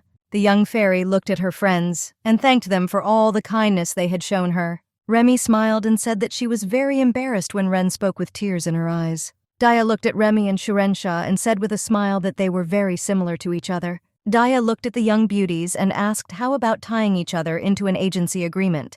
The fairy said that she was talking about an agent and that she meant an exclusive broker. He acts as an intermediary, helping to meet with whomever the customer wishes and helps with any matter. The fairy looked at the young lady and said that although Remy looks like a fool, she is very capable. She said that Remy is the daughter of Soap, the best broker in the empire. And through Remy, the young fairy can achieve anything. The young fairy was delighted with such news. She really liked this proposal. A moment later, the young fairy said that she really liked the offer, but she had nothing to offer Remy for the contract. Remy looked at the young fairy and said that she would make a contract with her if she would give her 1 flower each time. Ren was surprised at the price. Remy looked at her and said that her flowers were worth it. She said that she knew this for sure, despite the fact that she was completely new to brokerage. Remy smiled and said that for now she was learning from her mother, so she asked the young fairy to be understanding with her if she was a little clumsy. She said with a smile that this would also be her first agency agreement. Remy looked at the young fairy and said that she would work hard. The young fairy gazed at the young lady and felt her indomitable ardor. Ren looked at her friend and said that in that case, she would be glad to make an agreement with her. Remy smiled and said that in that case, they would make an agreement here tomorrow. She also told the fairy not to worry, as she would bring all the necessary papers. Daya looked at Ren and said that she already has a very busy schedule tomorrow, since she needs to conclude the first contract and organize the sale of flowers. The young fairy looked at her friend and said that she was looking forward to this moment. Mamingo looked at the young fairy and called her. The young man looked at Ren and asked if she would mind if she also concluded a contract with him. He said with a smile that, like Remy, one flower would be enough for him as a reward. Mamingo said that in return he would only allow her to eat as much bread as she wanted from the bakery. The young fairy was delighted with this proposal. Ren looked at the young man and said that this was a very pleasant condition for her. Mamingo looked at her and said with a smile that it was also very beneficial for him. He looked at her and said with a smile that, just like Remy said before, the fairy flowers are worth it. After all, this is the only species in the world. Mamingo looked intently at the young fairy and said that he really liked her flowers. He also said that he really liked how she happily eats his cooked bread. The young fairy was in seventh heaven. She said with a smile that she would definitely conclude an agreement with him. The young man, in turn, was also very happy. He looked at her and said that in that case he would give her his business card. Ren took the business card and was a little surprised as she saw the owner's name. Mamingo said that the owners are a fairy, who is also Daya's close friend, but she's on a short trip right now, so she's away for now. Daya looked at the young fairy and said that it would work out tomorrow. She enters into 2 contracts at once.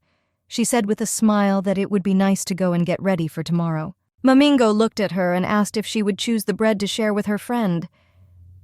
The young fairy was looking forward to this moment. Ren brought her friend a lot of tasty things. Ren looked at Rio and said that all the food must be very tasty since she got everything from the bakery. Ren said with a smile that she could come there even more often in the future. The young fairy enjoyed the delicious meal. She was very happy. The young fairy said with a smile that since they were both full, they could start studying. Ren showed her friend a language learning workbook. She looked at him and said that they should first start with consonants and vowels. The young fairy gradually began to teach her friend.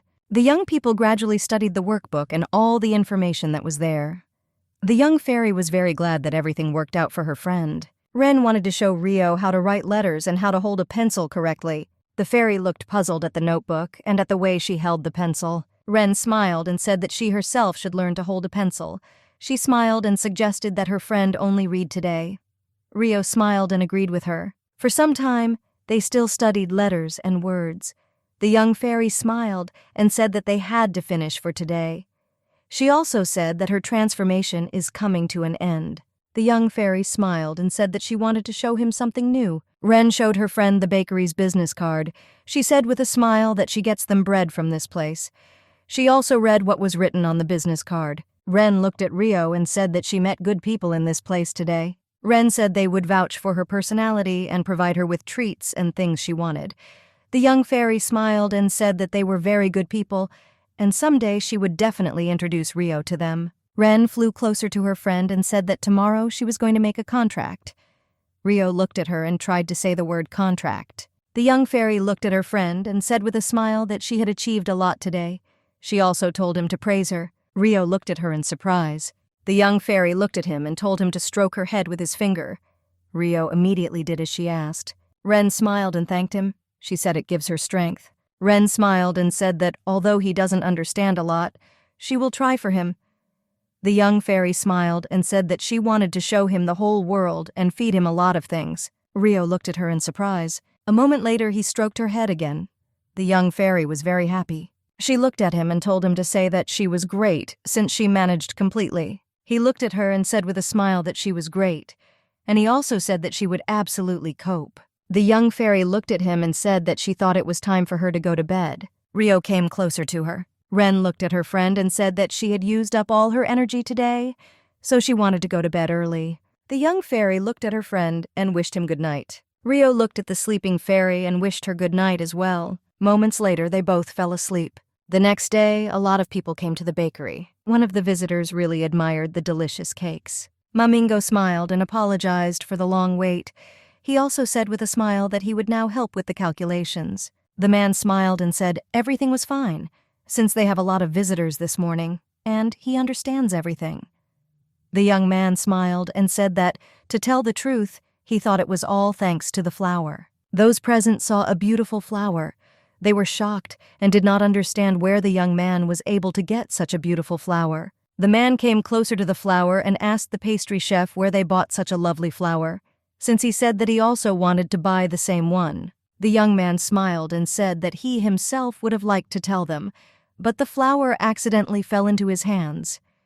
He smiled and said that he didn't know for sure, but he thought that such flowers would soon be sold in Flora's store. The young man was a little puzzled as he was very tired. The young man looked at the young fairy and asked how she felt about the secret observation. The young fairy smiled and said that she was very interested. She smiled and said that his bread was very popular. The young man thanked her and said that it was all thanks to her flower. He looked at her and asked if she had seen that everyone was asking where they could buy such a flower. He also said that everyone vehemently praised the flower for its wonderful beauty. Mamingo looked at her and said that he had said earlier that people in their region loved flowers very much. He said that because of the dark death, as soon as the sun sets beyond the horizon, pitch darkness sets in, even knowing that they will soon wither. People keep live plants at home. Plants also absorb death. The young fairy was surprised as she realized that her flowers were capable of absorbing death.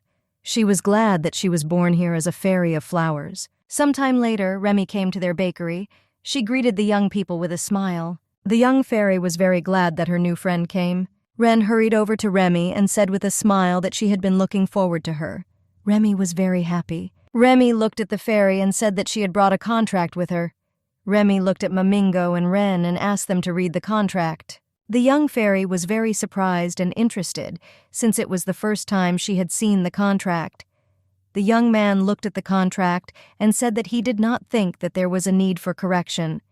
He asked if it was possible to put a stamp on it already. Remy said that they will put the stamp a little later, since she is going to go to some places.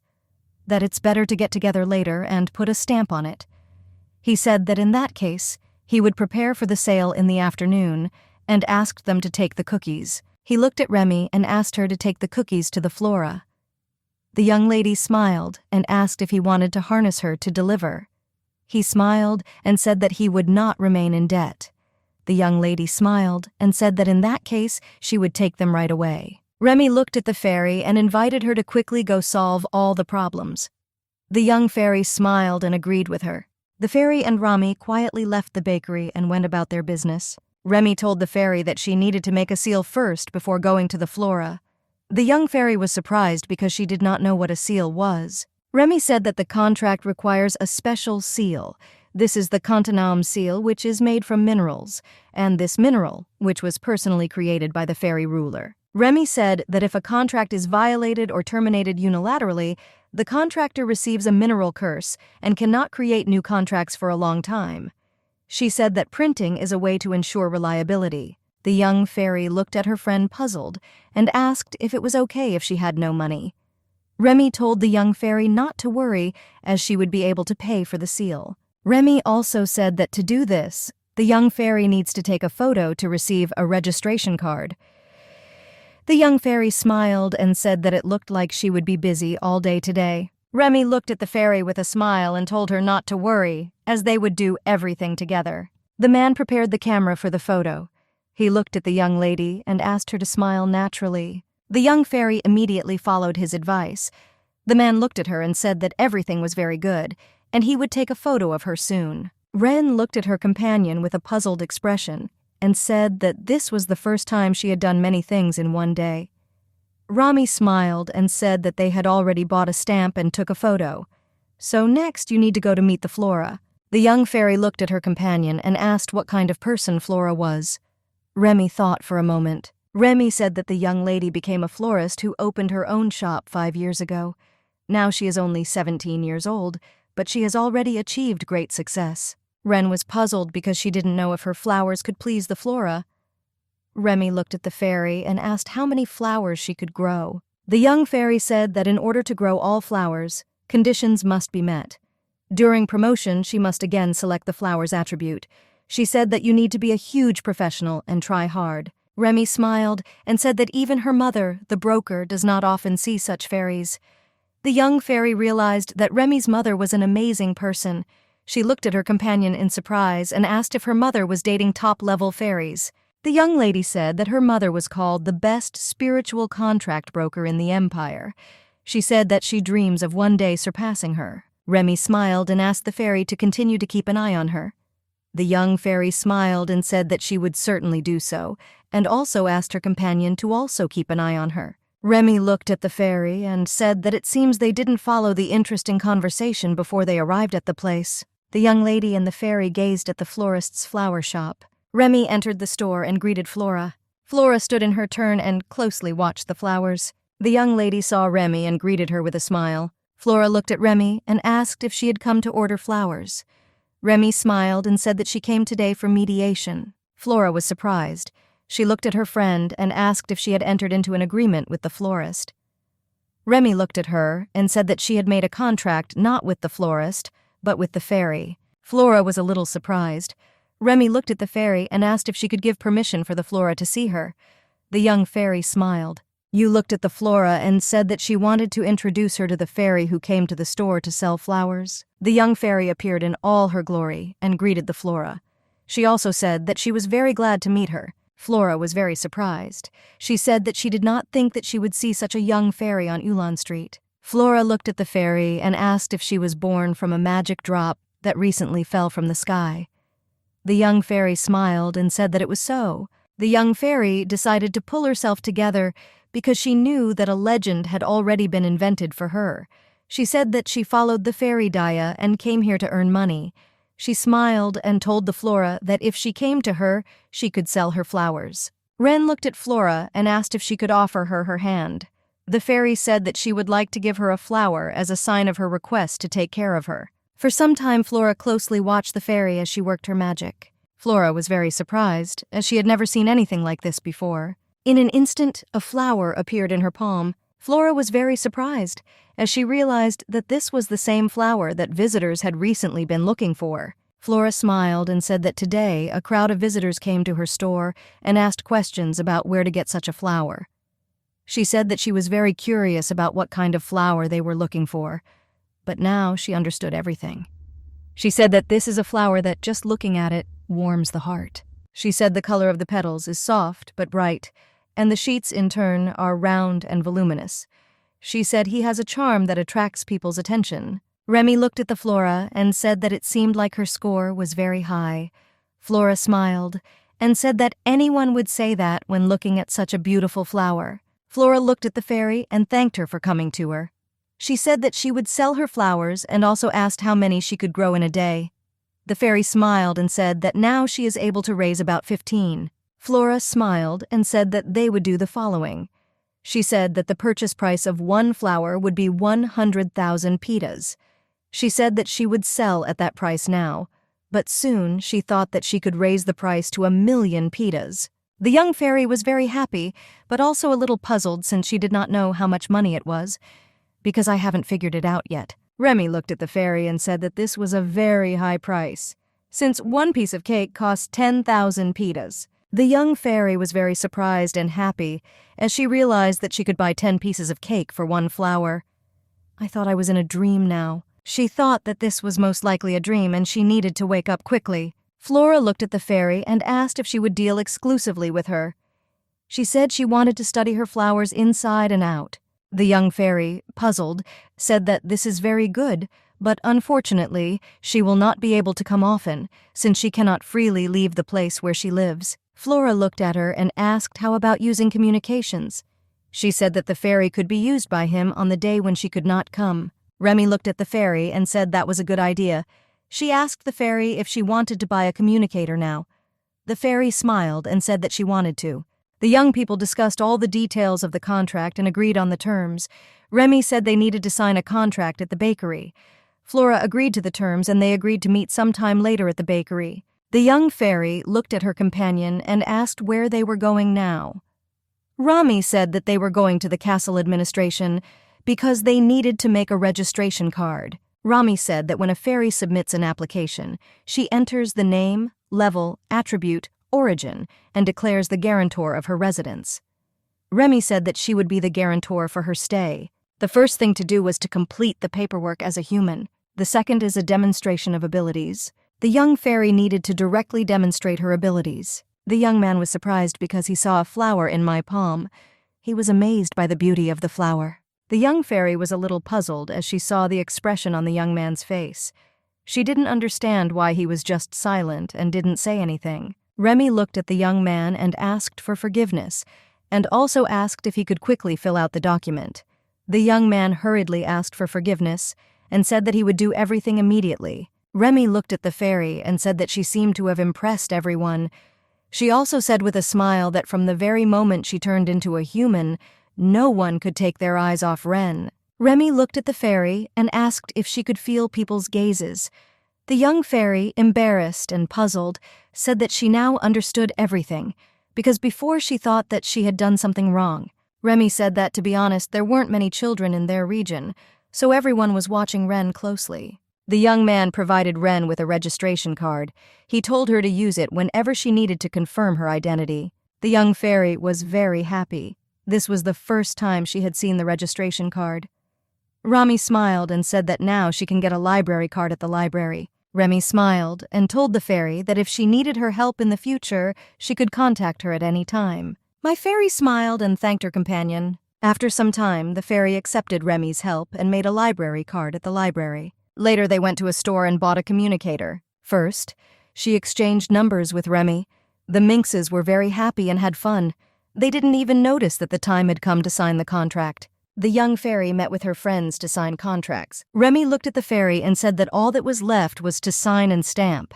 The young fairy smiled and said that she was putting a seal. Remy looked at the contract and said that she was now making it official. Remy looked at Mamingo with a smile. He, in turn, also smiled. Remy smiled and said that they were now contract workers. The young fairy smiled and said that the contract was very exciting, and she, in turn, was very excited. The young people thanked the fairy, and they said that they were very happy to sign a contract with her. Flora looked at the young fairy and said that a contract with a flower fairy was indeed rare. Mamingo looked at them and said that since they signed the contract, she could take as much bread as she wanted. The young fairy was very happy and thanked the young man with a smile. Remy looked at Flora and asked if it seemed to her that her mother had become a completely different person. Flora, in turn, smiled and said that it was so. Remy looked at Flora and asked when he was going to reveal his true identity to the young fairy. The young fairy smiled and told everything to her friend. She said that she went through it all in human form. She smiled and asked what he thought. She also asked if she did a good job. The fairy saw a face that expressed complete misunderstanding. Rio looked at the young fairy intently and in surprise. Ren looked at him and asked why he was looking at her in such surprise. A moment later, he rose to his feet.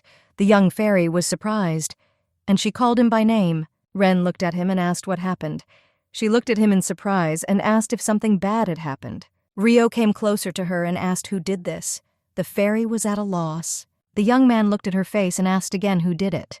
The young fairy looked at him with indignation. The young man calmly and affectionately stroked her face with his hand. Rio looked at her intently and asked if it hurt. Rio kept asking who did this to her face. The young fairy smiled and said that she did it herself.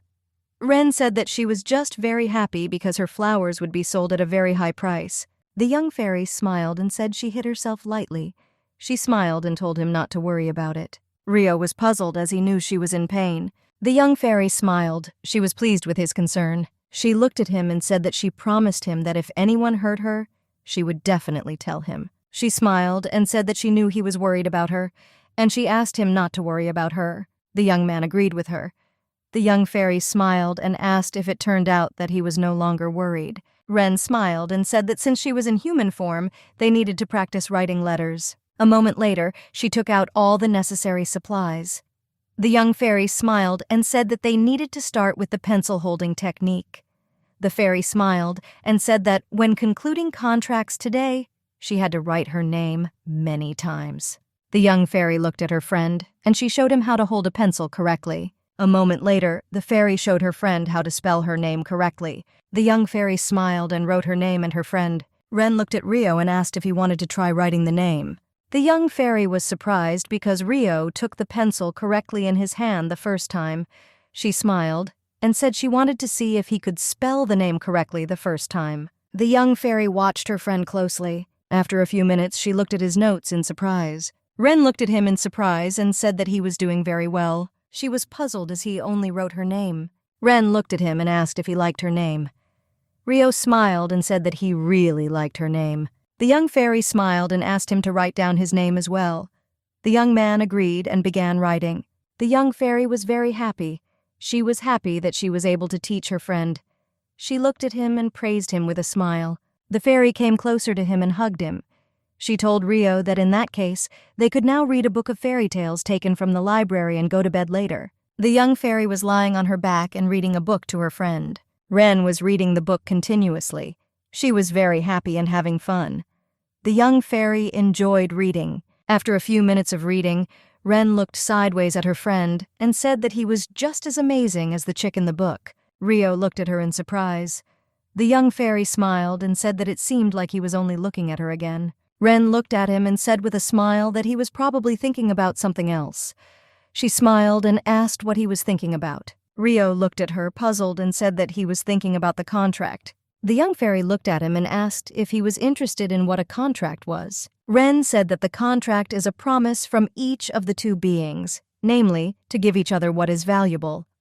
She said that Mamingo promised to give his food, Remy the necessary things, and Flora money. Ren said that in return she promised to grow her own flowers for them. The young fairy looked at her friend and said that this was very surprising, since her flowers had a high price. Ren looked at Rio and asked what he thought about this. The young fairy looked at her friend and asked him if her flowers were important to him. Ren looked at him and said that she could give him one of her flowers. The fairy asked her friend what he could give her in return. The young man looked at her intently and said his name. She looked at him in surprise. He said that he would give himself to her. The young fairy was shocked, as she did not expect this from him. The young fairy looked at her friend and said with a smile that he was embarrassing her, and she also said that it was much more valuable than her flowers.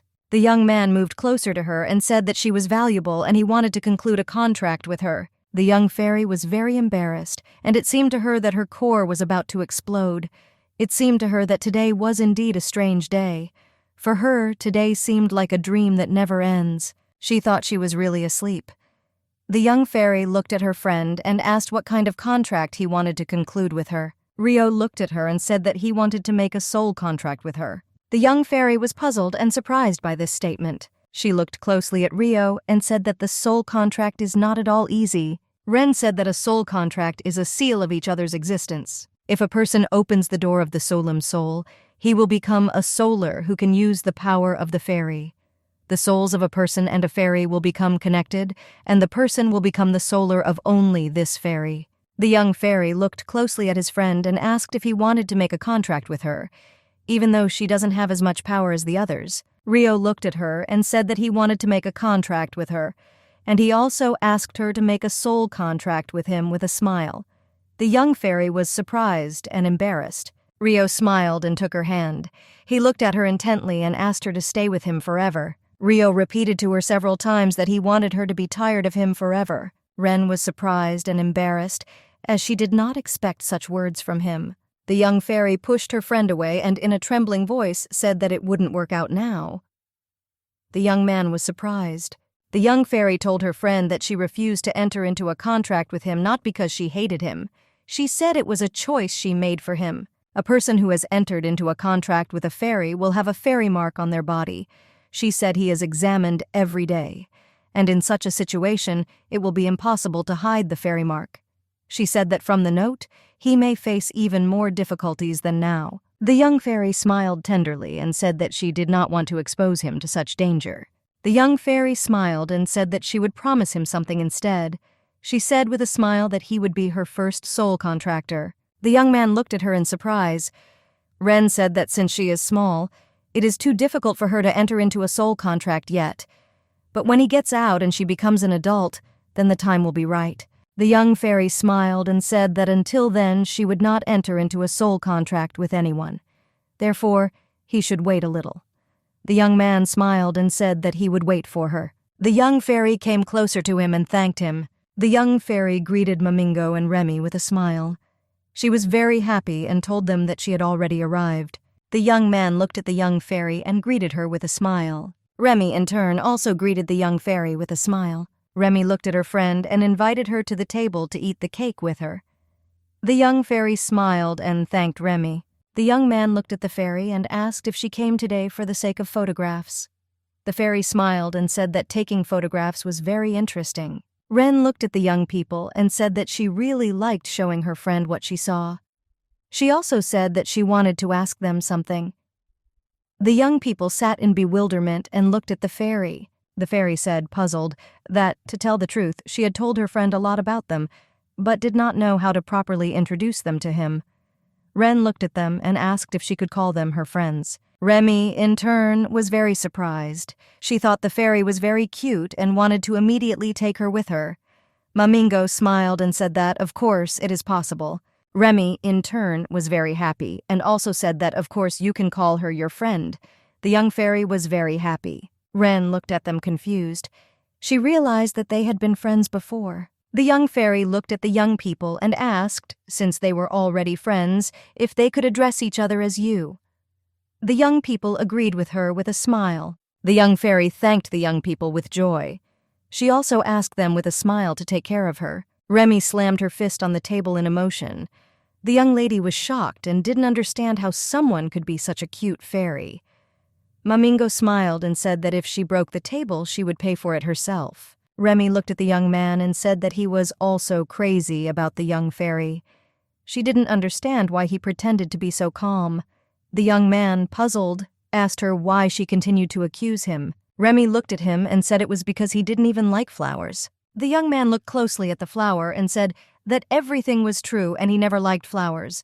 But the flower of the young fairy is special. Mamingo said that the fairy is sincere and cheerful, and so her flowers remind him of this. Remy smiled and said that this made her flowers look even more beautiful. Mamingo thought it might have something to do with her extra attribute. The fairy attribute is divided into main and additional.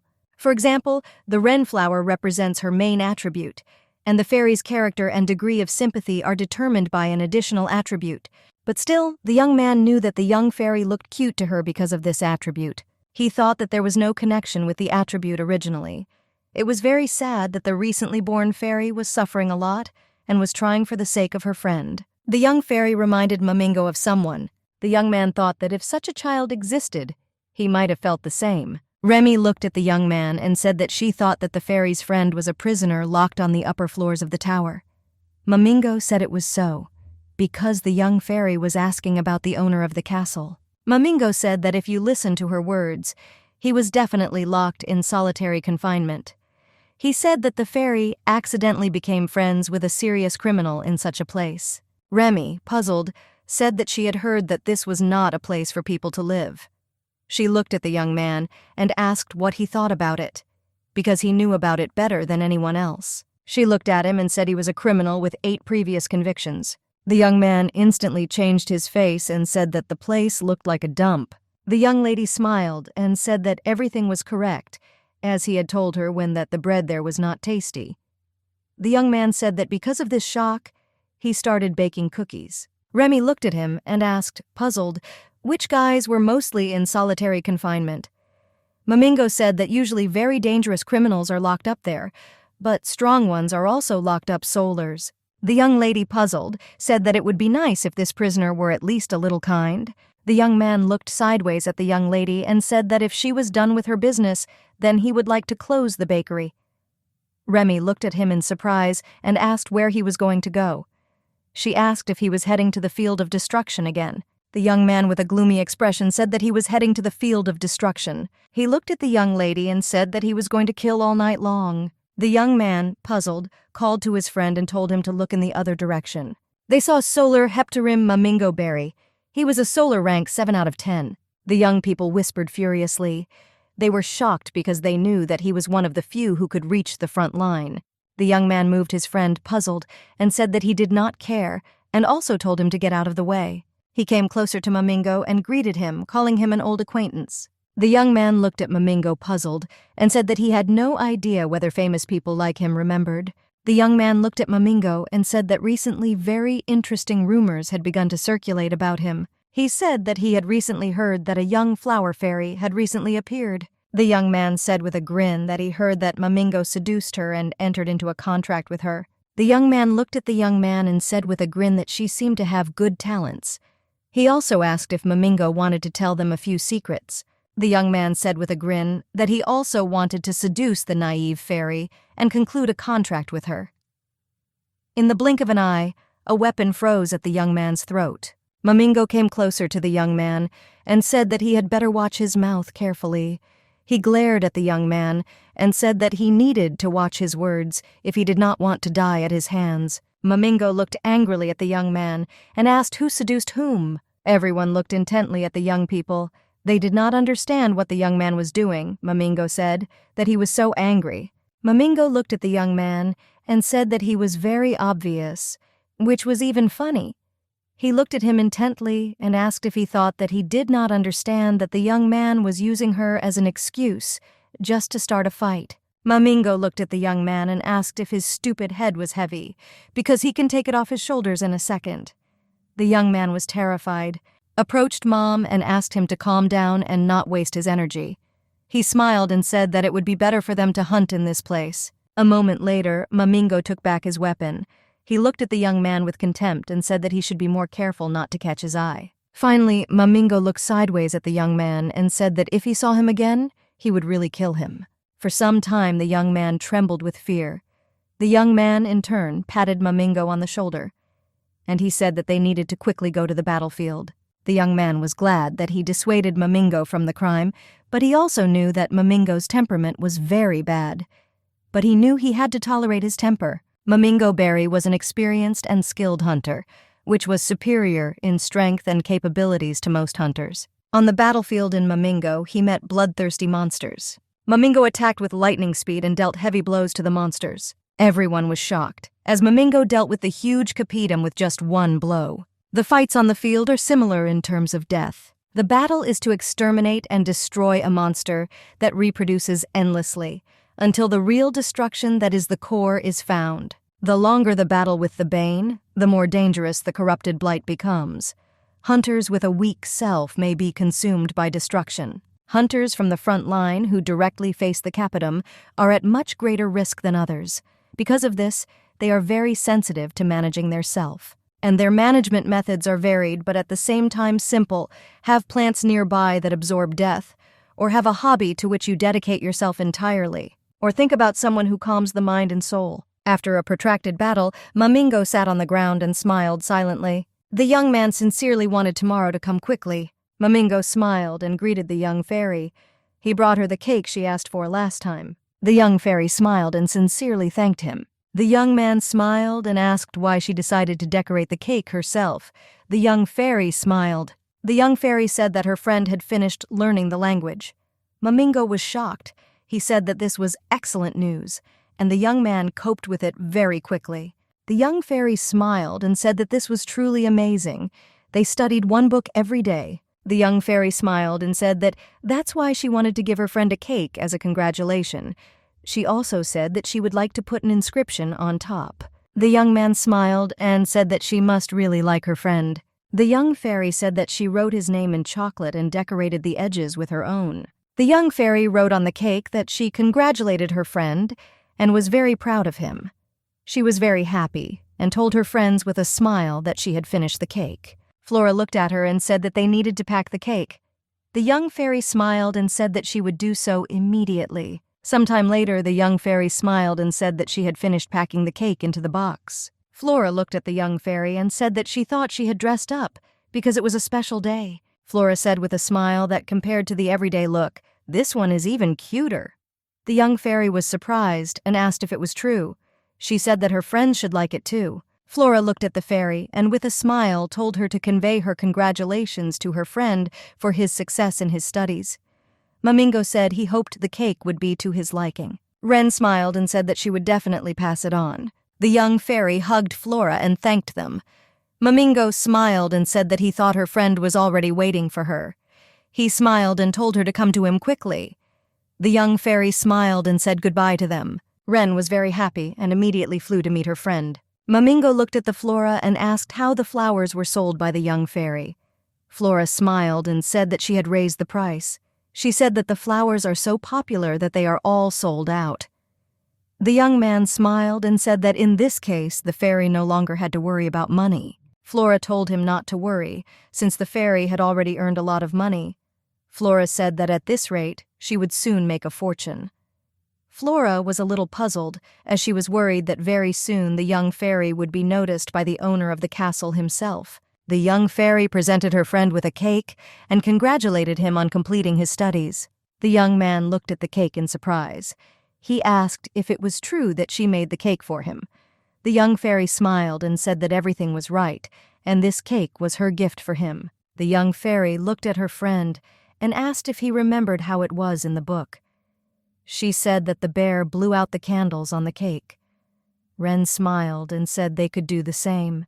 The young man looked intently at the gift the fairy gave him. He looked at her and said that he was very happy and his mood was very good. The young fairy was very happy. She looked at him and asked if he would like to blow out the candles then. Ren said they needed to be blown out before they melted. She was a little puzzled because she noticed that they had already begun to melt. She was shocked because she realized that it would be spoiled. Rio grabbed the candles in his hands. The young fairy was shocked and screamed for him to open his palms. The young fairy told him to give her his palm. She was shocked and did not understand why he grabbed the hot candles. The young fairy was puzzled as she noticed that Rio had been burned by fire. She looked at him and asked what found him. The young man said that it would hurt her since the candle flame is hot and dangerous, and it would have hurt if Ren had grabbed the candle. Rio looked at the young fairy and said that Ren was dear to him and he wouldn't want her to get hurt. Ren stared at the cake. She was shocked as she didn't expect Rio to say something like that. She realized that he just wanted to protect her. The young fairy looked at her friend and asked him not to do this in the future. She looked at him intently and said sadly that it hurt her to see him suffer. The young man looked at her intently and asked if he had hurt her. Ren looked at him and he was a task, but said that she meant something else. She was shocked because she realized that he had misunderstood her. The young fairy hugged her friend tightly and asked him to appreciate himself more. She smiled and said that first he needed to be treated. A moment later, the young fairy used her magic and healed him. The young fairy gazed at her friend. She wanted him to quickly understand that he was locked in such a place temporarily. She knew that he was a precious seed that could not be replaced by anything else. As the fairy of flowers, she had a responsibility and wanted to make sure it sprouted. The young fairy was a little surprised, since she did not expect his wounds to heal so quickly. The young fairy was surprised as she used her abilities, but what surprised her was that his wounds were healing very quickly. The young fairy was briefly distracted from her thoughts when she saw Rio eating the cake. She was surprised. She asked him what he was doing.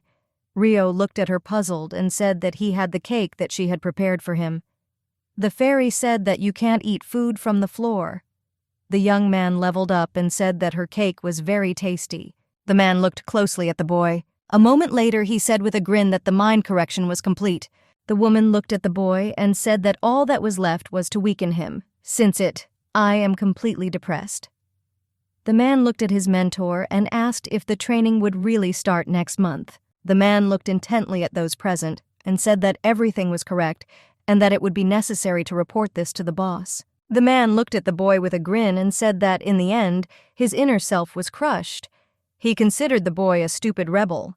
The young fairy made faces. She said with a grin that they themselves were stupid. The young fairy looked at them and said that her Rio had fooled them all. The young fairy flew up to Rio and whispered in his ear that she would follow the explorers today. She said that they would see each other in the room a little later. The young fairy smiled and said that they would see each other soon. A moment later, she flew after the people. Ren followed the people continuously. Ren knew that according to those people, they took the elevator and immediately arrived in the 4th area. She knew she needed to remember everything. The researchers who arrived in the 4th zone began a conversation over a meal that was completely unbecoming for them. The young fairy noticed that the portion of food given to Rio was completely different.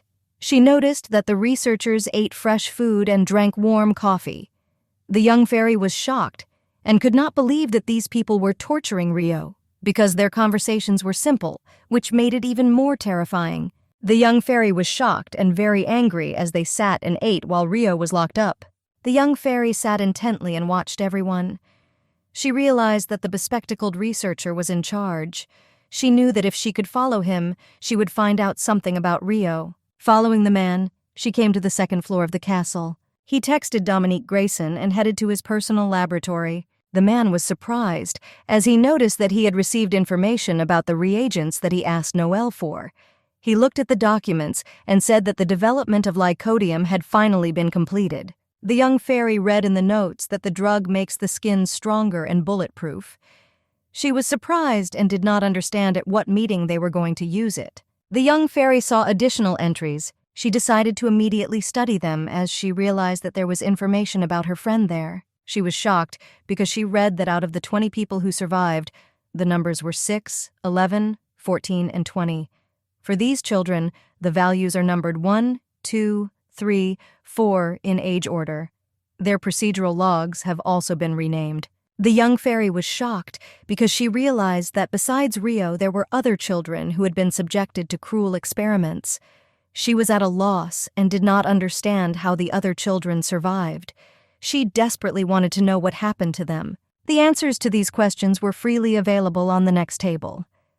The purpose of this experiment was to create a creature whose abilities would surpass those of humans. All the children who participated in this experiment, except Rio, died a long time ago.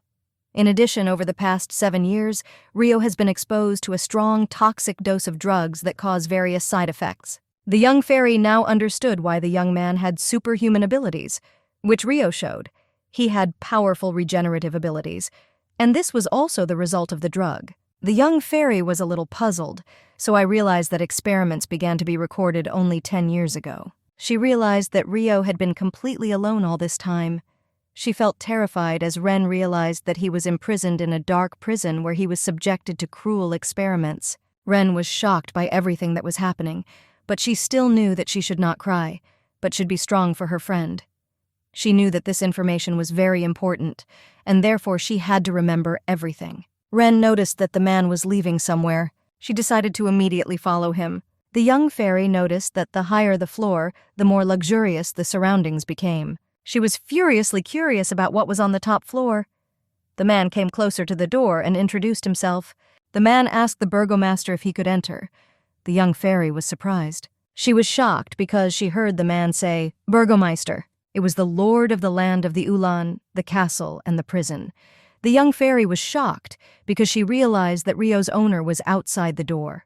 The burgosister looked at the man and said that he could come in. He looked at the man with a fierce look and said that they had not seen each other for a long time. The young fairy looked intently at the men who were talking. Ren was shocked because she saw Devilic in person Muzel. The young fairy looked at them from afar, as she understood that the best Solar had a good instinct, and if she came closer, he would immediately understand that she was here. She decided to get a little closer using Fataras of Move.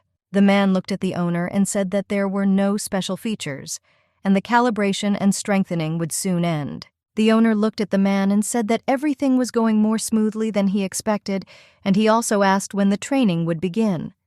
The man looked at the owner and said that they were planning to start training in May.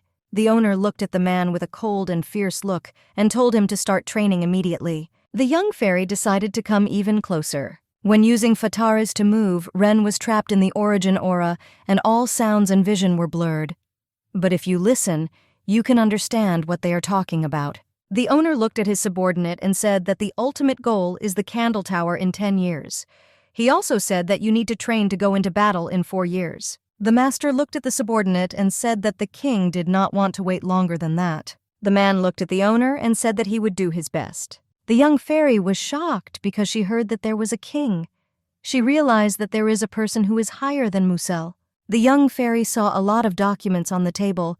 She was wondering if there was any useful information there for her. She saw information about the HIP project for children. She was a little puzzled because she didn't know what a HIP was, but still she realized that it was something connected with Rio. The young fairy flew unnoticed through the night city among the residents. The young fairy accidentally heard from young people about the HIP weapon.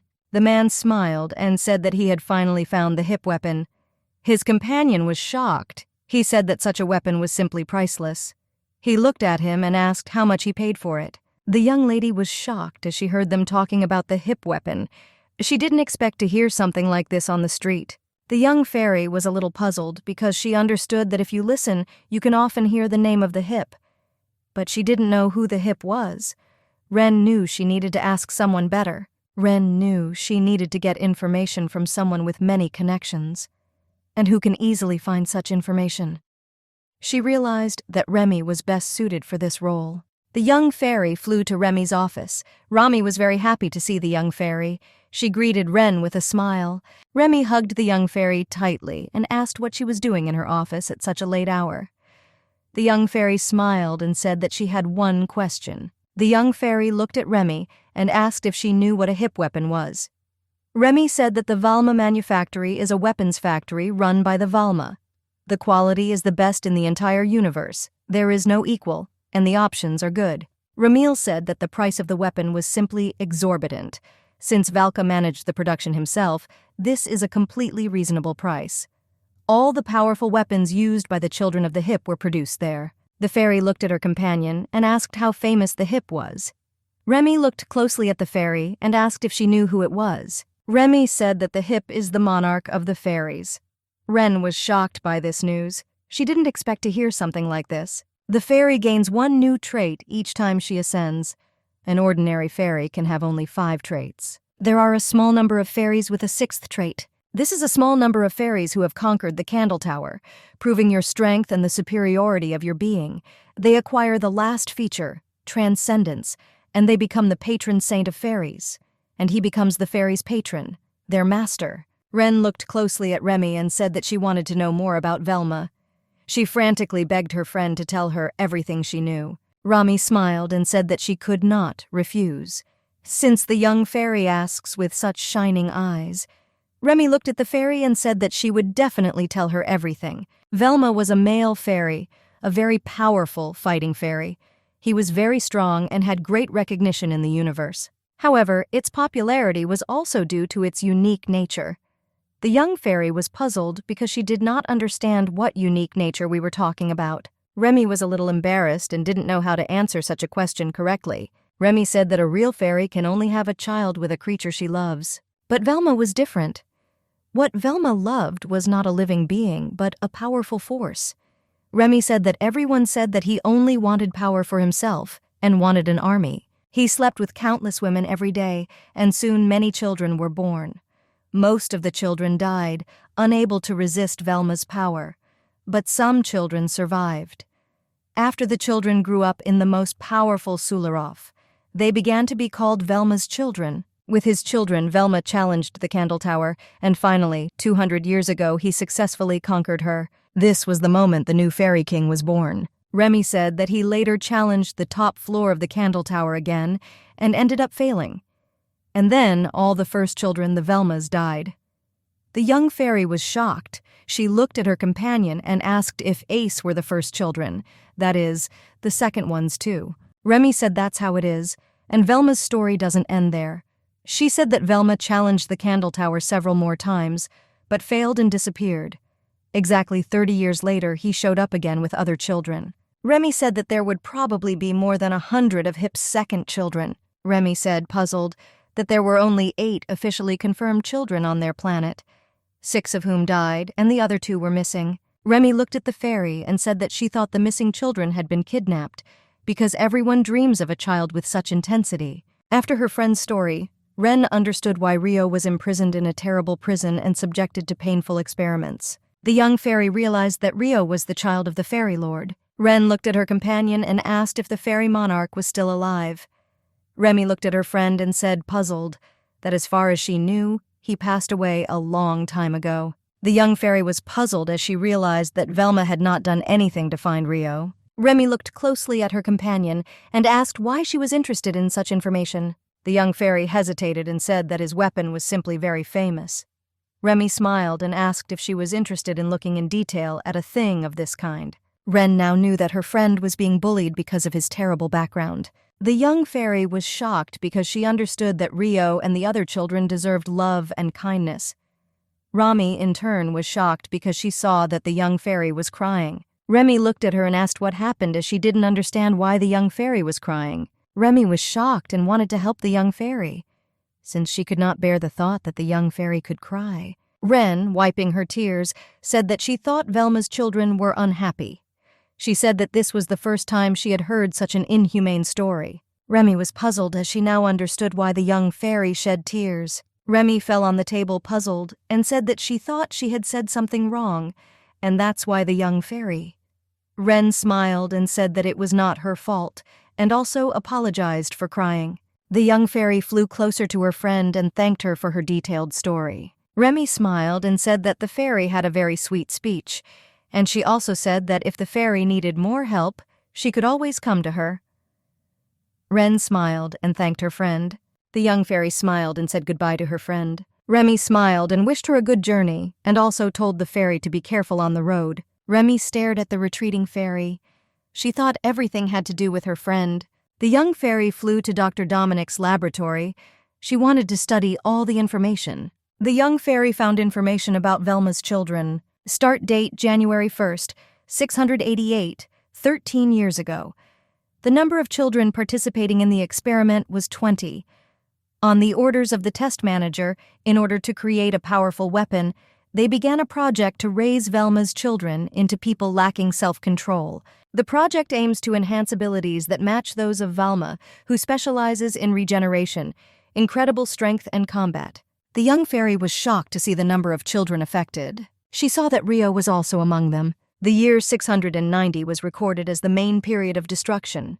In the 130th month, a tornado of doom engulfed the universe. Among those born in the year 690, only one participant survived, number 20, born on the 13th day, 13th month. He survived the explosion of death energy, therefore strong resistance to death is expected. The fairy looked at the notes. She knew it was lucky that Rio survived, but she was a little disappointed because she did not find any information about his biological mother. However, everything that was written in that document was related only to the Rio experiment. The purpose of the experiment was to find a more resilient and strong child. As a result of the administration of the drug, only 4 out of 20 people survived, and among them, Rio turned out to be the most persistent. The young man was the most suitable candidate. The young fairy flew to her friend and called him by name. Fairy Eye turned into a human and hugged my friend tightly. Ren asked if he was lonely. The young man called her name in surprise. The young fairy said that she wanted him to listen to something she had to say to him. The fairy smiled and said that it was a little long, but he should listen to her. Sometime later, with a sad smile, she said that this was all she had managed to find out. The fairy looked at her friend and asked if it was difficult for him to understand everything she said. The young man said that he understood everything. He looked at the fairy puzzled and said that he was born here but did not see his mother. Since he is a child, the witches experimented on him. The young fairy looked at him and said that he was very smart, so she was even more annoyed. She knew he was not the kind of child who should be locked up in a place like this. The young fairy burst into tears. She looked at the young man and said that if she were a stronger fairy, she could get them out of such a place. She said that this makes her very angry, since she is still helpless and cannot help him as she wants. The young man looked at his friend and said with a smile that she was strong, not weak. She was shocked and looked at him. The young fairy said that she could not even free him. Rio glared at his friend and said it wasn't her fault. Rio looked at the floor and said that he was the weak one, not her. Therefore, with a trembling voice, he asked her forgiveness. The young fairy was shocked. She said that it was she who should apologize, not him. The young man looked at her and said that she always stayed by his side. Rio said that even though Ren was weak, she gave him delicious food, taught him how to write, and became his friend. Rio looked at his friend and said that she let him know that he was not alone. The young man smiled and thanked her for this. Rio smiled and embarrassedly said that he would also try to be stronger, and then they would escape from the dungeon together. The young fairy looked closely at Rio and said with a smile that it would be so. She said that when they escape, they will eat a lot of delicious food. The young fairy smiled and said that she would certainly introduce him to her friends. The young fairy smiled tenderly and said that they would definitely get out of the dungeon. The young fairy knew that she needed to become stronger. She knew there were some things she needed to do first. To become stronger, a fairy has only 3 ways. The first way is to upgrade your abilities and become a high-ranking fairy. The second is the study and application of a special breathing method. And finally, the third is the tempering of the spirit. The young fairy knew that first she needed to learn the 2-step method of Fatuma breathing by breathing with her whole body. She knew that she needed to temper her spirit, making it strong. The young fairy started playing sports. The young man saw that the young fairy suddenly began to do push-ups and was very surprised. He came closer to her and asked with a smile what she was doing. The young lady smiled and said with a smile that she was training to become stronger. The young man was surprised. The young fairy said that it was all because she wanted to become stronger, so she set herself such a goal. She also said that she wanted to save money, collect information, and become stronger. The young man smiled and looked at the notes in her notebook. He looked at her and asked if she really needed to become stronger in order to do something. The young fairy said, puzzled, that there was one person she wanted to defeat. The young man was surprised, as he did not expect to hear such a thing from her. He looked at her and asked if that was why she wrote that she wanted to get a combat rank. The young fairy smiled and said that then she would be more useful in battle. The young man looked at her and asked if there were other ways to become stronger, except by strengthening the soul, because this method is very complicated. The young fairy smiled and said that there were several more options. He smiled and asked how about finding someone to help her with the enhancement. He said he was talking about a doom hunter who could teach her to use weapons other than the fairy wand. Mamingo said that the hunter could show her how to act on the battlefield. The young fairy smiled and said that this was a very good idea. She said that in this case she could learn faster and become stronger. Mamingo looked at the fairy and asked how about him. He said he was a solar heptarim. The young fairy was very surprised, as she did not expect this. Fairies breathe through patagram, and people breathe through sulam. The more sulam solar has, the stronger he is, and its quantity is the criterion for assessing rank. If Mamingo, who has 7 sulams, were a fairy, then his rank would be Bakalas, the highest class. The young fairy looked at her friend with surprise and joy and asked to teach her. The young man looked at her and asked if it would be okay if it was a little difficult for her if he taught her. The young fairy smiled and said that it was okay. The young man looked at her intently and said that then they would start by correcting her inept push-ups. The young fairy was shocked by the change in the young man's face. The young man smiled and said that we need to start. That day she saw another Mamingo. After some time in the training room of the 7th zone, the man was training with Rio. The man looked intently at the young man and told him to dodge, and if he touched him even once, they would start all over again. Rio sat motionless on the floor. Rio began full training. The most difficult training took place every day. Rio attacked the man but still lacked strength. They brought him strange food and told him to eat it all, because it was an order. The food was of poor quality and the portions were increasing. Rio became stronger every day.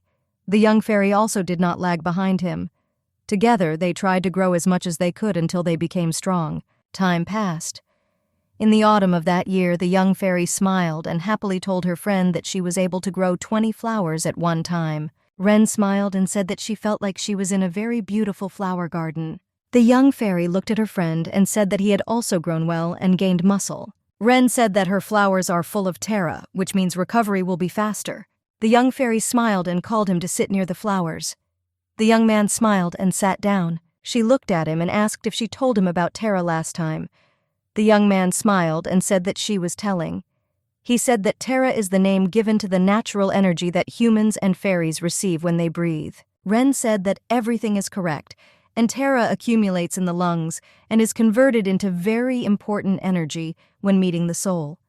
She said that if she meets the soul of a fairy, she becomes a Vita, and if with a human soul, then there will be a hang. When the lungs are filled with Viz, the gates of Sulam's soul will open and a person will finally become a solar.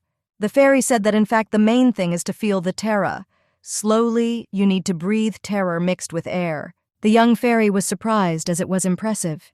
With every breath the realtor took, the person in the room left. The young fairy was surprised and did not know how large the volume of Rio's lungs was. He endlessly devoured terra. The conversion speed is almost instantaneous. I knew that Rio was no longer the same child who was locked in the dungeon. Rio looked at his fairy and said that it seemed that he could open the gates of Sulim's soul. The young fairy was shocked as she realized that Rio's soul was completely filled.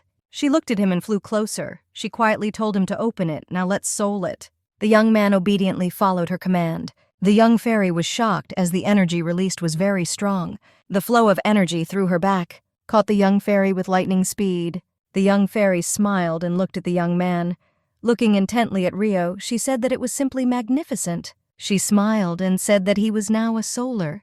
She was surprised because it was the first time she felt such strong energy. The young fairy smiled and said that she knew he was talented, but it turned out that he was a genius. The young fairy began to fly around him in joy. She smiled and said he was an outstanding solar. Rio looked at her and thanked her with a smile for her wonderful words. Unlike fairies, who know about the existence of the soul from the moment of their birth, people without special means cannot know the existence of the soul. The method that people choose to identify the soul, this is an artificial accumulation of viscosity in the lungs. Follow this method from time to time to accumulate a certain amount of viscosity in the lungs, and the person will have the right to open with salt. He opens the entrance to the soul and realizes the existence of the soul.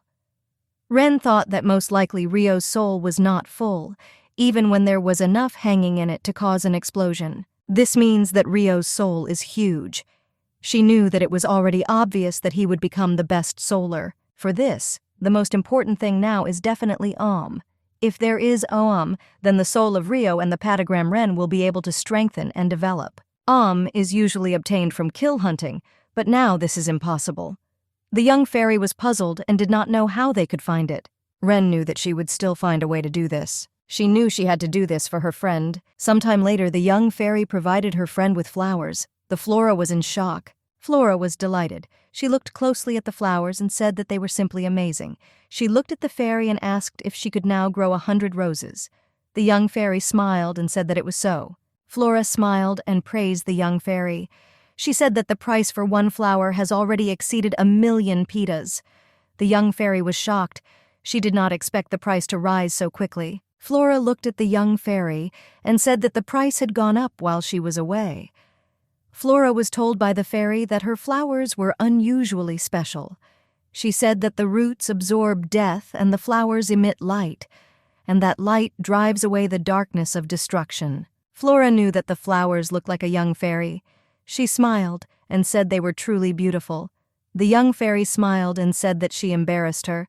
Flora said that more and more people are looking for her flowers, having learned that they do indeed consume death. Flora looked at the young fairy and said with a smile that if this continues, the young fairy will soon become rich. Remy looked at the young fairy and congratulated her on saving money. She said the money would now accumulate at an astonishing rate. The young fairy smiled and thanked them for their congratulations, and she also said, puzzled, that she needed even more money. The young man looked at her and asked why she needed so much money, since he was sure that she bought herself everything she wanted. The young fairy said that she needed to buy a lot of The young people were shocked because they did not expect to hear something like this. Remy looked at the fairy in surprise and asked if this was all for Rio. The young fairy said that everything is correct, and Rio is now undergoing training to become stronger. Remy said, puzzled, that she felt like Rio was the only one benefiting from everything. She looked at the young fairy and asked if he was using her for an hour. Remy said that maybe he was pretending to be weak because he wanted the fairy to do everything he needed. The young fairy said that Rio is a very modest and kind child, and he does not take advantage of her at all. Remy smiled and said she was joking. She also asked when she wanted to buy The young fairy said that most likely next year. She said that she wanted to give him what she had collected with her own hands. The young man said that it was better to make the purchase anonymously through Remy, because if you buy a lot of you can fall under the gaze of the burgomaster. Remy smiled and said nothing would happen and everything would be fine so they could leave it to her. The young fairy smiled and told Rima that she was the best. A man came into their bakery and said that he had delivered mail. Mamingo was surprised because he did not expect to receive a letter. Mamingo looked at the man and asked who the letter was from. The man said that the sender was Klondaya and the recipient was Sharensha Berry. Remy opened the letter. Daya asked the young fairy if she was ready for the magical dinner. She wrote that she had been very busy lately, so she could not see her. She also asked if Ren would mind if they met at her place. She also said that she would introduce her to other fairies. Daya wrote that all fairies can be trusted, and she thinks that they can help the young fairy. Remy was surprised and very happy as she said it would be a good meeting.